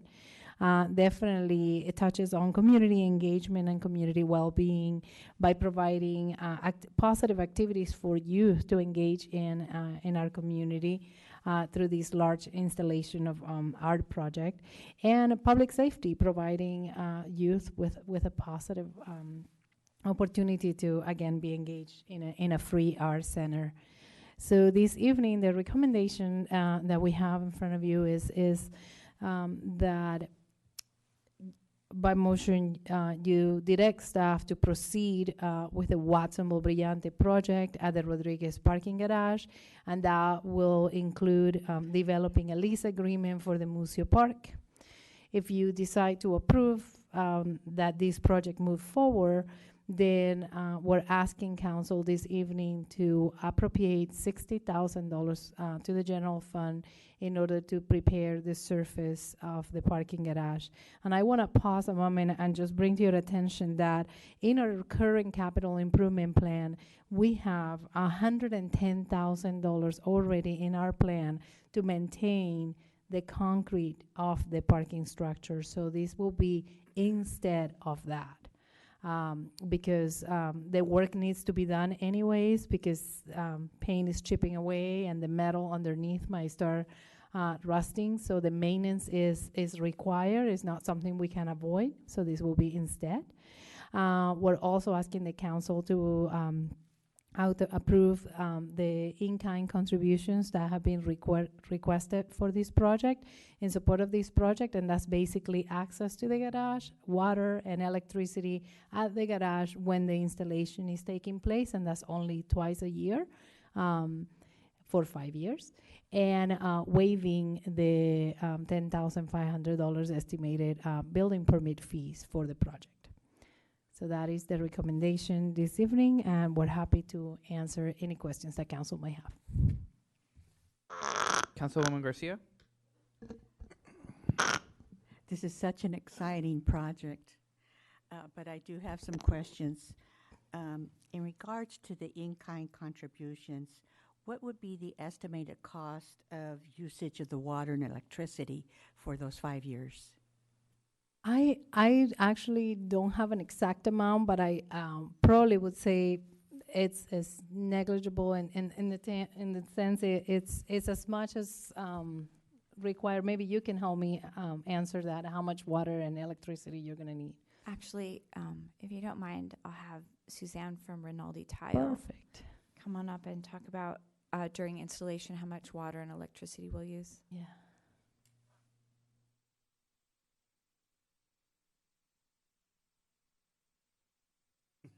Water is expensive in our community. So for a bucket of Thinsit to mix up for about 50 square feet, you have about 6 quarts of water. Negligent, Rinaldi will have a washout barrel on site, so we recycle all of our washout. The solids that are in the installation materials sink to the bottom of the barrel. We dispose adequately at, our home site, which is right across the Pajaro River. For electricity, all we need to plug in our drill and to mix up some Thinsit. So, yes, very negligent. Kathleen and my electricity bill are surviving those things for a long time because we do a lot of the installation at her studio as well. So, almost none to talk about. Well, we just a few years ago increased our water rates. And so I would ask you to ask Steve to estimate based on what she presented, what that would be. And so the second part of that same question is, in terms of total cost of in-kind, which includes what we would have charged more than $1 for the Museo Park. Mm-hmm. And when we find out about the electricity and then the fee waivers, et cetera, and the $60,000, what would that total be? So if you could get back to us on. I estimated in the financial impact of the report a range, because we don't know, depending of what section of the surface we are preparing. There are some that are a simple power wash will do, and others will require a more elaborate and perhaps expensive sandblasting or a different process that will be more costly. So what I did is I estimated a range for the financial contribution of the city to be between $36,000, which is the minimum if we only power wash, to $70,000 maximum as our financial contribution to this project. But in terms of in-kind, okay, I'm talking about in-kind. You want the in-kind. Okay, and so, but you can get back to us on that. My second question is, the proposed project states that the students would possibly earn graduation credits, and I wanted to know, has that already been approved by the superintendent? It's Kathleen will speak about that. We have met with Pajaro Valley Unified School District. I have the correct credential to do so. They're in favor of the project, but we're months away from that, so they haven't scheduled it. It's not in their plan at this time, although it's in their plan to move forward. Okay, so it's in the process of Yes. okay. Yes, ma'am. And my final question is, it is stated that staff is revising the city's public art program and guidelines. I have never seen those guidelines. So could you tell us what specifically is being revised? Yeah, so we are actually looking into adopting a public arts process for the city. We currently have guidelines for public murals and we have a fee, but the process needs to be revamped, and we believe that this will be a great opportunity. We are currently working on that to come to council within the next month or so. So this process will be adopted by council, and we're looking at perhaps one of our commissions being involved in approving arts projects and bringing the recommendations to council when public art projects are being considered by the city. So the process currently does not exist in one single place. So that's what we're hoping to do, just to have one process that is clear. And we find that by doing so, we're also going to help the artist community by providing more clarity as to what our process is in order to having more art in our community, which I think we all support. Okay, thank you. That You're concludes welcome. my questions. Councilwoman Kaufman-Gomez? Thank you. This is probably a city question first. It requires a permit, but what would they need the permit for? Because how is this constructed versus, I can understand a permit that's 2x4s and sheetrock and electrical, but what is this permit for? Well, it's basically, it's like any other construction or remodel in public property, right? So this will require something to be adhere to the exteriors of our walls in the garage. I think you're calling Maria Esther, which is probably going to be more eloquent than I will be. California Building Code, you go to a section and say this is what you have to do and for there, it. And there is such a section for mosaics installation, and they will look at the materials that are being used in order to install the mosaics on the wall, and that's what the permit basically will consist of. Say more. Good evening, Mayor, City Council. That's exactly right. Any alterations you do to your home, for example, if you were to put up stucco or if you were to put up brick at your home, you'd need to come in and permit for that alteration to your home. Same with this building. It's a different surfacing for it, so we have to make sure it meets building code standards. Okay. Now the 60,000, since this has been done incrementally over the course of 5 years, is that would be for the entire 5 years? Or, because I would think that they'd only need to do a section at a time in terms of pressure washing or sandblasting. So this is for the entire duration? That is correct. That is our understanding, and the quote that we received is actually being done like in 1 year at a time for 5 years. And the Museo contract for the dollar years is their term of 5 years? For the term of 5 years, correct. Okay. And I do like the fact that you're going beyond just the farmers market, because there's a lot of other community that are here that may not necessarily be there, and so I really want to make sure that we expand that out. The other thing is, with this particular diagram, because I've read you've given me some package, I know I've read the materials, and I know I'm going to get you out there on the road show on this project. I don't see that you had the large panels. We just had the smaller ones. Can you explain to us either there's a difference, or is that later? Oh, no, there's not a difference. It was a matter of oversight in the image that was presented. We will be doing the big large uprights as well, and the plan there is to have a single image on each of those 4 vertical sections. We'd like it to be black and white, and I know it will have to come before the Arts Commission when that happens, but we would like to use images from Juan Fuentes, who's a graduate of Watsonville High School. He's in every California American, Mexican American museum in the state. He's represented. He's well known, and he's very honored to give us the images. And we would get from him like 20 different images and put them out in the public and let the public choose which of those images they would like to see. He has Asians and Mexicans and Black people, so we'll get a wide diversity of faces to choose from. And I think the other question that I had left, and I think that this is a staff question, was I know the community part of it, the permits. I'll move on because I could catch you up later on another question I've left.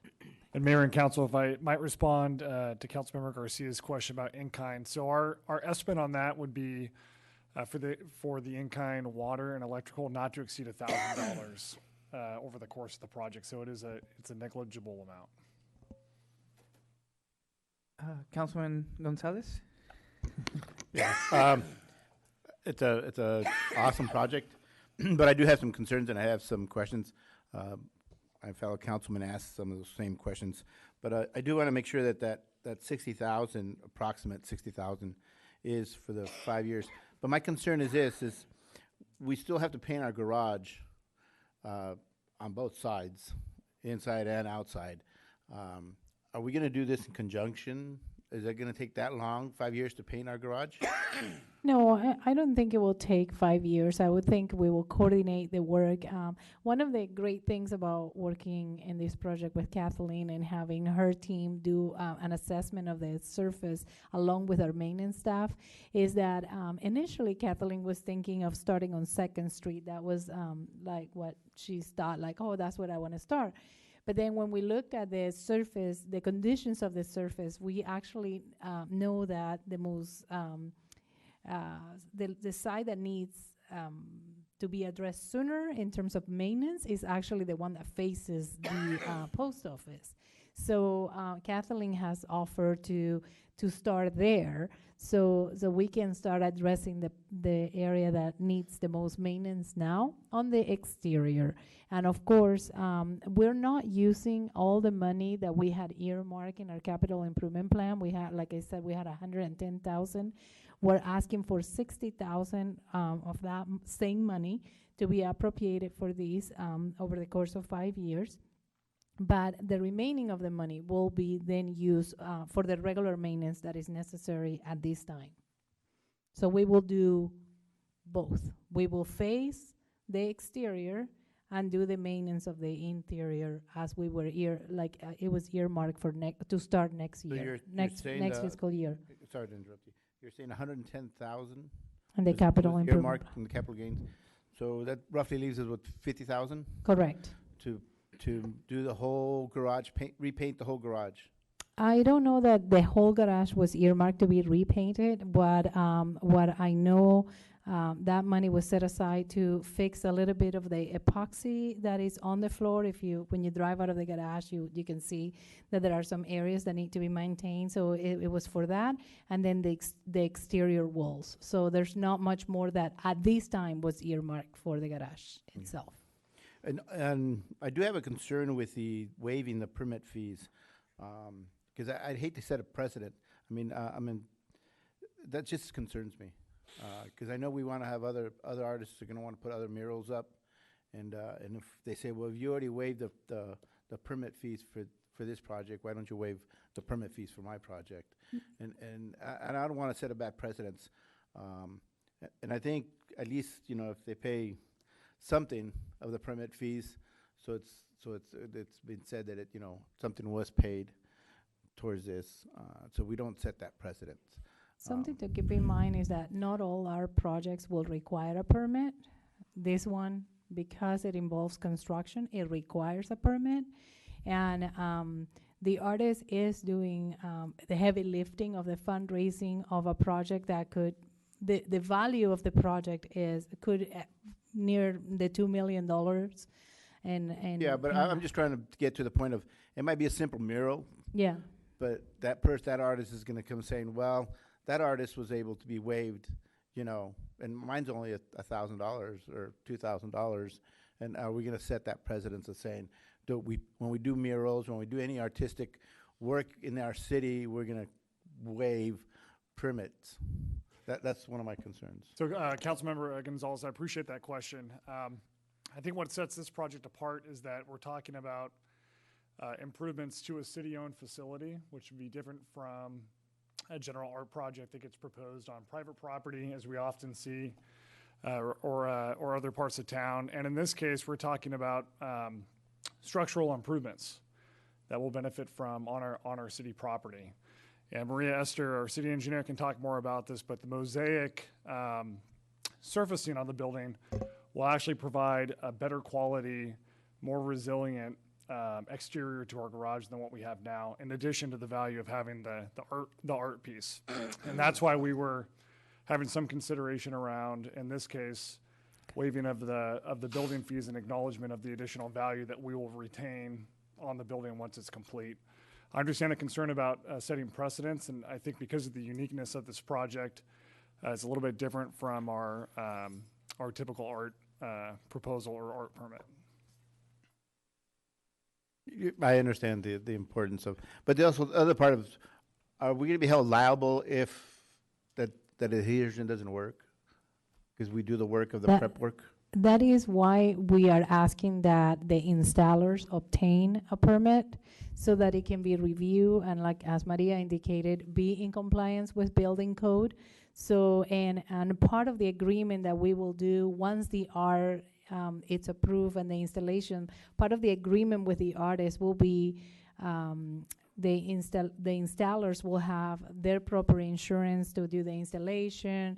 They will sign a waiver of subrogation while they're installing, and after the project is installed, we will own it like our property. But in the time that is being installed, it will be the responsibility of the installers, and they've already agreed to be responsible for that. So. And the last question is, I think it's really important that we have a commitment from our local artists, that we try to get as many local artists involved in this project so it can really reflect our community. Councilman Hurst? Let's take it out to the public, please. Yes. Any comments from the public are welcome now. After being elected to the Santa Cruz City School Board in 2010, I was greatly honored to go to Mission Hill Middle School for their open house the following spring. And one of the first people I met was Kathleen Crescetti. When I walked into her classroom, I knew that I had walked into the classroom of a truly fabulous teacher. And over the years that I've observed her in the community, I've come to appreciate how much she has to give to this community. The philosopher Pericles said, "Where there is no vision, the people perish." This woman has vision. And again, you don't need to be sighted in both eyes, which I'm not, in order to have vision. She has vision for so many. She is such an asset to this community, not just this community, but the county. And as you saw, the 2019 award that she got for Mosaic Tile, again, she's put in the upper realms of the great artists throughout the United States. This project will provide this parking garage, and again, Frank Lloyd Wright said form follows function. Well, function doesn't have to be just in a parking garage to hold automobiles. It can also be to advertise who we are and the greatness and the diversity of this community through Mosaic Tile, folks. So, I am asking that you approve this project, and as I've told Kathleen Crescetti, I will be one of the first ones to get these old, gnarled hands to work on Mosaic Tile. Hopefully I can still see to handle them over the next 5 years. Put them in place. I would be glad to write her a 3-digit check because of the fact that I know that this will put Watsonville on the map as one of the truly brillante comunidades of California and the United States. Thank you. Thank you. Welcome. Mr. Mayor, City Council members, city staff, members of the public, good evening. Councilmember Hurst, condolences on the passing of your mother. Thank you. My name is Heidi Alonzo, longtime Watsonville resident, 201 West Phillips, artist, high school art teacher, and community enthusiast. Some of you may recognize me from my earlier active years volunteering to support projects for the betterment of Watsonville youth's educational, recreational, housing, and economic opportunities. In the 1990s and 2000s, I served as a board of trustee member for the Watsonville City Library and worked closely with the city While this very building, including the garage/proposed art space in which we are meeting, was just a concept on paper. I also served as a Santa Cruz County Arts Commissioner and understand the importance for art in Watsonville public spaces. I've been happy to see others carry on the torch and create our current downtown murals. So what brings me out of my semi-retirement? Watsonville Brillante. Watsonville has come a long way, but our youth still have many unmet needs. Involvement in the arts give our students meaningful activities, helps them build pride in and for Watsonville. This project is an amazing gem that has been unearthed in our neighborhood. We are lucky that Watsonville and not some other community is the focus of Kathleen Crossetti's current vision. We are doubly fortunate that Kathleen Crossetti is spearheading this project. She knows how to get the job done. She is a teaching, mosaic-making, public art rock star whose Santa Cruz County mosaic murals made with community and student collaboration are legendary. If we don't do everything within our power to retain her and keep this project in our community, some other city will not make that same mistake.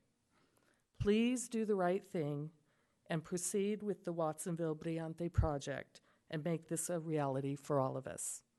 What an opportunity. Thank you. Thank you. Welcome. Good evening. I'm Judy Stabile from Pajaro Valley Arts, and I am a current Arts Commissioner for the County of Santa Cruz 4th District representing Watsonville. But tonight I'm speaking on behalf of Pajaro Valley Arts, myself, and I think our community. This is an extraordinary opportunity that's probably not going to come along in a very long time again. There are very few artists that would come up to the plate with over $1 million worth of funding, close to $2 million worth of funding, and not feature their own artwork. She's stepping up to the plate to feature Watsonville artists and to create an intergenerational opportunity. It's not just for the students, but it's for the whole community to come together to create something fabulous that will shine a national and maybe even an international positive light upon our community. I don't have a lot of words to say, but Kathleen has been a tremendous influence on the community. She can get the job done, as has been said. She's a motivator, she's a mentor, she's already stepped up to the plate to work with Watsonville artists to become a mentor and to become a co-worker with them.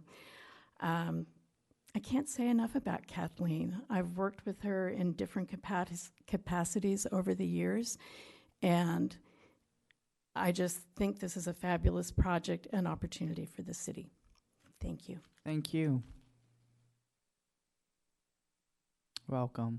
Hi, thank you. I'm Judy Gittleson, and I'm a recent local artist in Watsonville, and I tip my hat to Kathleen. I just met her, but I am so impressed with her capability as a fundraiser, as managing the logistics, as bringing the community together, fostering talent in youth, and leading the way. But the biggest thing that I want to underscore is the value of the fine art and the quality of art that this project would bring to the city, and I totally recommend the funding of this project. Thank you. Thank you. Anybody else from the public like to provide input? Seeing none, I will throw it back to my colleagues. Councilman Hernandez. I'd like to move the motion to consider the approval of the Watsonville Brillante Art Project. I'll second the motion.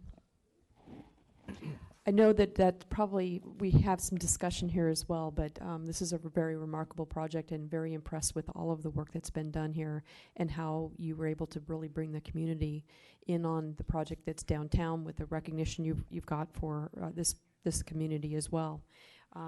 I know that it's also going to help with the youth on what you're going to put together to bring them in, and the tools and resources and the skills that they're going to develop that they can then move on with. The ROP kind of skills that come out of it as well, the creativity that we really need. And, you know, it's been a pleasure to be participating with the local arts here as well. And I know that this will be a wonderful project for this community. Councilman Hurst. I just want to comment that artist Judy is the artist of the beautiful strawberry heart-shaped mural that sits upon our building across the street. And aren't we lucky to have so many artists in the audience this evening? And Miss Heidi, her piece of art sits in your office, Mayor. So take a look at that as you're studying up and looking out the window. You know, after my mother's funeral, the cousins all got together and wanted to argue about genealogy and go over the ancient Hearst genealogy map. And sure enough, you know, there was discussions whether Hearst was an English name or Hearst was an Irish name or where the heck they came from. And so back in 1781, my ancient ancestor John Hearst was born in Baltimore. And you know, you can argue all you want about the mixing pot of Watsonville and the beautiful collection of cultures that exist here, and it is a very special spot. So this is a brilliant project, and I'm sorry that we're running so late here with all our questions, but we must congratulate the artist, and I know the city staff has vetted this very thoroughly, or they wouldn't be bringing it to us, and so let's move forward. Councilwoman Parker. I just want to say how excited I am by this. I'm a teacher, so art is one of those things that just like music leads the world with all the other subjects. We just don't get enough of it. So to have more and to have it represent our city, and I know from my family, you know, we're Native American, Amamutsan, Basque, and Spanish, and we're intertwined right here, you know, in the Pajaro Valley. It's exciting to hear all that because everyone else that I know is so different, and we are such a mixture of what's going on. I think the price on this is a steal. So thank you so much for wanting to do this for Watsonville. Councilwoman Garcia. Yes, I've been honored to have several very deep conversations with Kathleen, and I reiterate everything that is saying here, but as a city council member, one of the things that really caught my attention was I think this is the first project ever, at least this is my 5th year, where a project hits 3 different strategic plan items. The economic development, the civic engagement, and what was the third one? Public safety. No other project has done that, so I congratulate you on that. Downtown revitalization. Councilman Gonzalez. Yeah, I'd just like to congratulate you. I think it's a great project. I know we've sat down and we've had a conversation on this. I think this is going to be really good for the community. I can't wait to see it go up and start going. And I think this is going to give a lot of opportunity to a lot of our youth and a lot of our local artists also, and a lot of our seniors, hopefully, because we have to remember we do have a multi-generational, even though we have a big group of young folks here, we still have our seniors that live in the senior area. But anyways, I do look forward to this project, and the one thing I do ask is to see if maybe, and it's possible, that we get an apprentice from our high school, at least to learn how to do tile setting. And so by the end of this 5 years, you know, that he at least has a trade, and he can fall back onto or have an ability to move forward in life. All right, thank you. Councilwoman Kaufman Gomez. I just want to also ask that we do a time lapse of this project. I think that would really be good as, you know, we go through the years of what we've done and what's been accomplished here. I think it would be really cool to be able to have that and share that and allow people that missed seeing it come up and they just show up and it's there to really have a big magnitude of what that would really look like over the course of the years that you're doing the project. Great. Any other comments, questions? Okay. I'm truly excited for this project, and I hope it does set a precedent. I want other artists to come to Watsonville and know that Watsonville is for artists. And, anybody who wants to contribute to the city of Watsonville, to its beauty, is more than welcome to do so. So I applaud you for your courage and your vision, and I just can't wait to see when it's completed. So thank you. So we have a motion on the floor by Councilman Hernandez, seconded by Councilwoman Kaufman Gomez, and the motion is to direct staff to proceed with the Watsonville Brillante project at the Rodriguez Street parking garage and prepare a lease for the Museo Park Community Center for 5 years at $1 per year. Are you doing? And the resolution approving the Watsonville Brillante art project located on city property, approving in-kind contributions requested by the artist, waiving city building permit fees estimated at $10,500, and authorizing a $60,000 budget appropriation from the general fund. And 7. Oh, so we're doing all of them? All right. 5 through 7. All right, okay. And a motion authorizing and directing the city manager to negotiate and execute all necessary agreements. City Clerk, if we can get a roll, please. Kaufman, Gomez, Absolutely. Garcia, Yes. Gonzalez, Definitely, yes. Hernandez, Yes. Hurst, Yes. Parker, Yes. Estrada. Yes. Congratulations.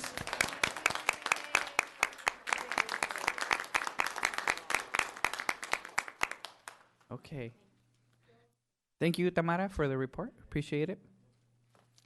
And now we will move on to item 11B, consideration of contract with LDA Partners Incorporated, a corporation to prepare a long-term facilities master plan for the city's municipal service center in an amount not to exceed $150,000. And with us, we have Public Works and Utilities Director Palmisano. Welcome. All right. Good evening, Mayor, council members. Gabe Gordo, Administrative Services Director for Public Works and Utilities.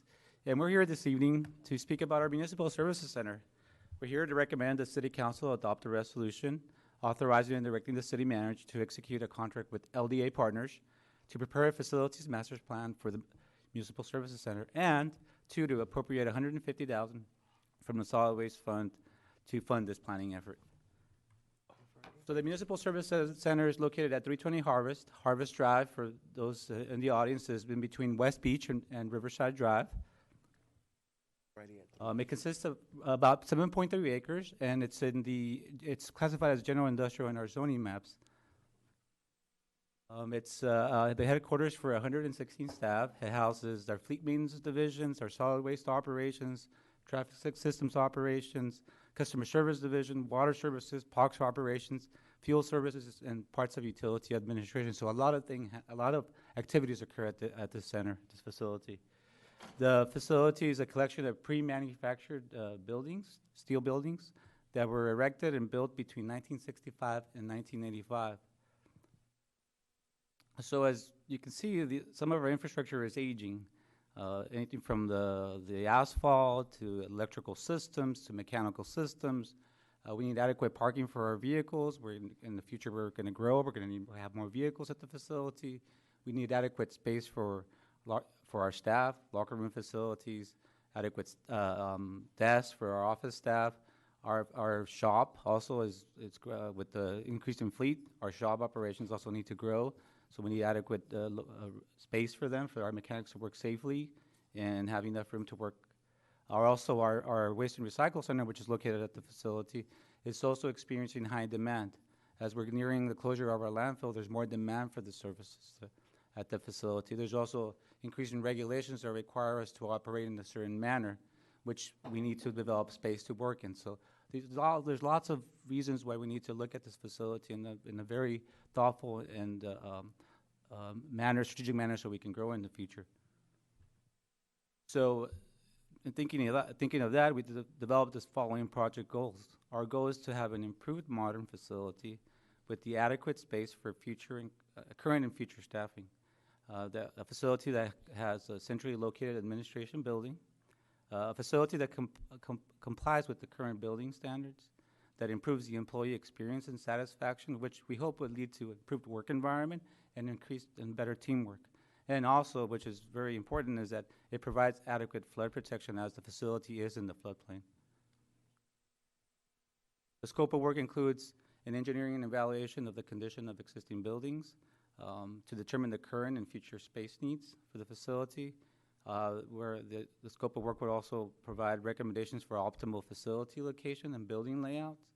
The scope of work will also provide us with the compiled list of building improvements or replacements with its relative cost estimates, because it's very important to understand how much is this investment the city's going to need in the future to keep this facility going. And also this scope of work will include a plan that's phased out through a number of years with prioritization on certain particular projects that have a need.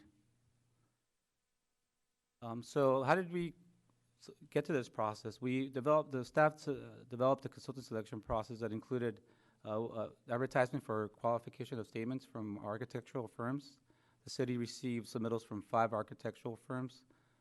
4 of these firms were invited to present to a committee of staff members, and LDA Partners was deemed the most qualified by the committee. LDA Partners is based out of Stockton, California, and they have a lot of experience in performing planning and design services for many municipal corporation facilities across the state. They have one thing that was good about them or strong about them is that they had a lot of experience in working with cities of our size and with our needs and demographics and our budgets, which is really key. They were really it took time to research us and to evaluate our fiscal conditions to see that their project would be feasible for our community. They are also going to use local surveying and engineering firms so that there's some local knowledge of geology, of weather, of building permits and processes here, so it makes the process smooth and it's realistic. They're going to develop an iterative planning process, which is going to include input from all the staff members at the facility, so we develop something that meets their needs and their wishes and desires. And at the end, they're going to provide us with an actual assessment, a report, a document that's going to include conceptual plans for this facility. Part of the process is that staff, once we review the options prepared in their study, we would make a presentation to the city council so you all can review the options and see what we're looking at. Staff is also going to develop a phased financial and implementation plan so we can, like I say, forecast in the future and how we can invest our budget dollars to make sure that this facility continues to thrive and we meet the needs and keep our buildings and our fleet and our operations going. So once again, we're here to recommend that the city adopt a resolution, 1, authorizing and directing the city manager to execute a contract with LDA Partners to prepare a facilities master plan for the Municipal Services Center, and 2, to appropriate $150,000 from the Solid Waste Fund to fund this planning effort. And that concludes my presentation, and I'd be happy to answer any questions. Thank you. Councilwoman Garcia. I'm so excited for you that you're going to be able to, hopefully, we'll pass it and you'll be able to do all this work. Thank you. Just 2 questions. Sure. The report states that there will be an interactive process with current staff to get input. Can you describe what that's going to look like? Part of what we're still in the LDA is still finalizing the actual plan, but what it involves is meeting with this, in groups. Like we'll have our administrative group and we'll meet with them because the needs are different based on the division. As you notice, there's quite a few groups of people. So we're going to meet with each individual group, and there's going to be a set of questions, a questionnaire, a survey, and they're going to answer what they're looking as far as what they need in their job, what's missing, what would improve their life at work at the facility. And so we're developing the actual specific questions. Once we sign the contract, we move forward. But that's just sort of in the gist of what we're going to be discussing with them. Yeah, okay, thank you. My second question is, the cost of the proposal is not to exceed $150,000 and it will come from Solid Waste Fund. And my question is, to make all necessary improvements, from where will those costs come from? Once we develop a plan, it would come from the particular division and the specific needs. Each one of those buildings and sections of the facilities houses a different operation. So if it's, for example, a building that's related to a water services operation, and we need some improvement done there, so the water fund would pay that. If it was something from the Waste and Recycle Center, then it would come from solid waste, and so on and so on. So it wouldn't, it would be shared across the different groups. Thank you. Councilwoman Kaufman Gomez? Thank you. I know that the salt water or the rise of the water level, what is our elevation there? I know we're in flood zone, but what is our elevation for it to be a concern? I mean, I would think it would be a concern. It is a concern, and part of this planning effort, or the effort, or part of the work that the consultant's going to do is to give us our exact elevation. We don't have quite we don't know the exact elevation. We don't know if we're above it.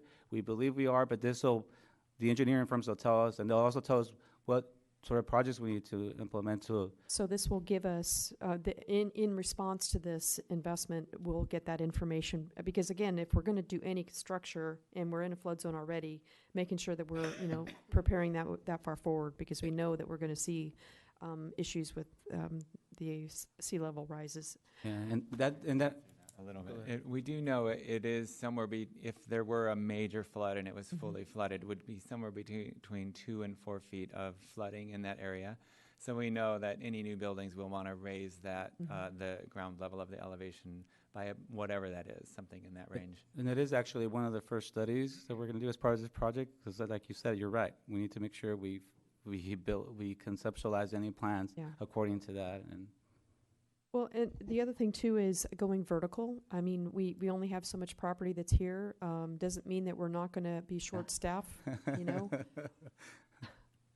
2-story instead of single story. I mean, you're going to have to make up for the density factor that we're doing with all construction, and we don't have much more land that we have to work with that's within our means of the city, and how that's going to be integrated in here. I'm also happy to hear that we're actually getting a presentation on where we're spending money, especially since I always hit you for anything on the consent agenda that would be about this ballpark range.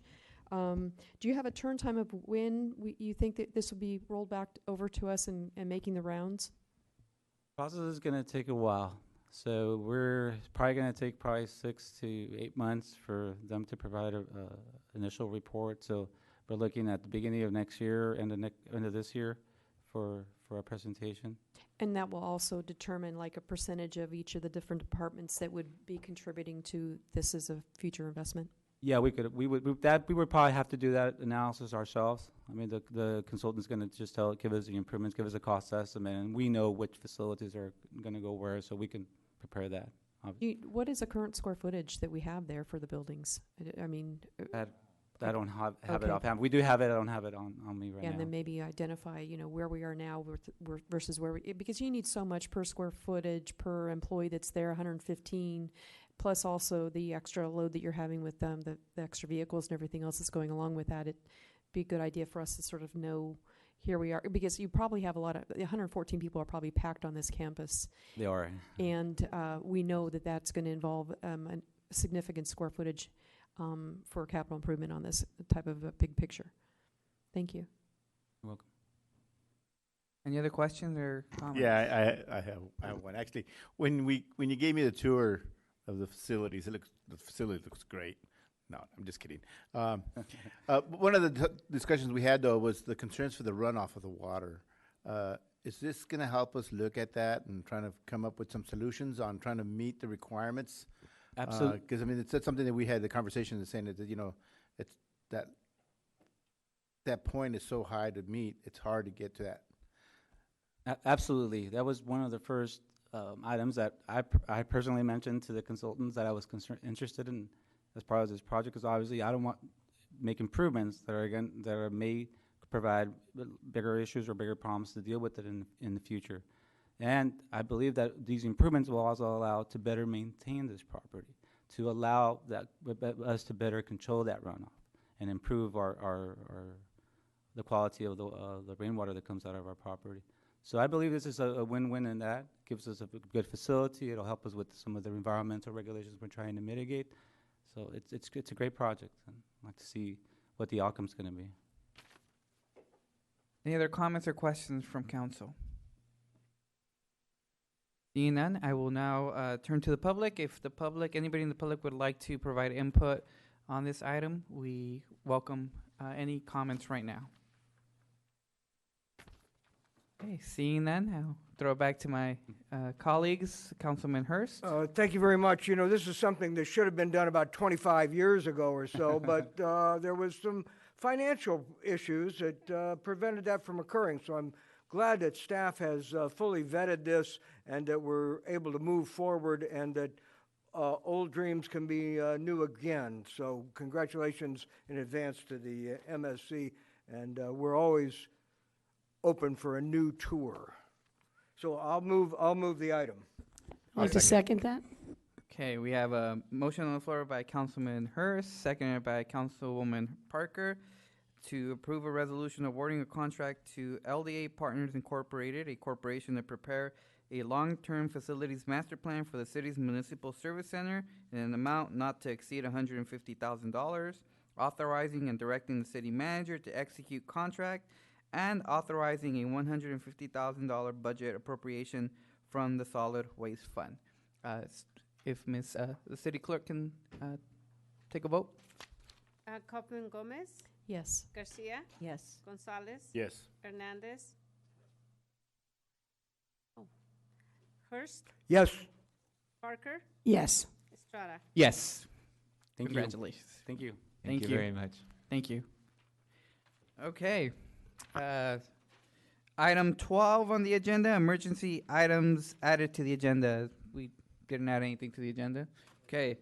Item 13, request and scheduling of future agenda items. I know I brought this up once before, but I'd like to see if we can go look back at the closing of Lincoln Street for the Watsonville High School. Thank you, Councilman Gonzalez. Anything else? You know, that Lincoln Street issue has been beat to death for decades and decades. I think we're wasting our time going back there again, but I can understand some of the concerns of the neighbors. Thank you, Councilman Hurst. Anything else from my colleagues? No? Okay, item 14, we will adjourn today's meeting. Thank you, everyone, for being here, and we'll see you in 2 weeks.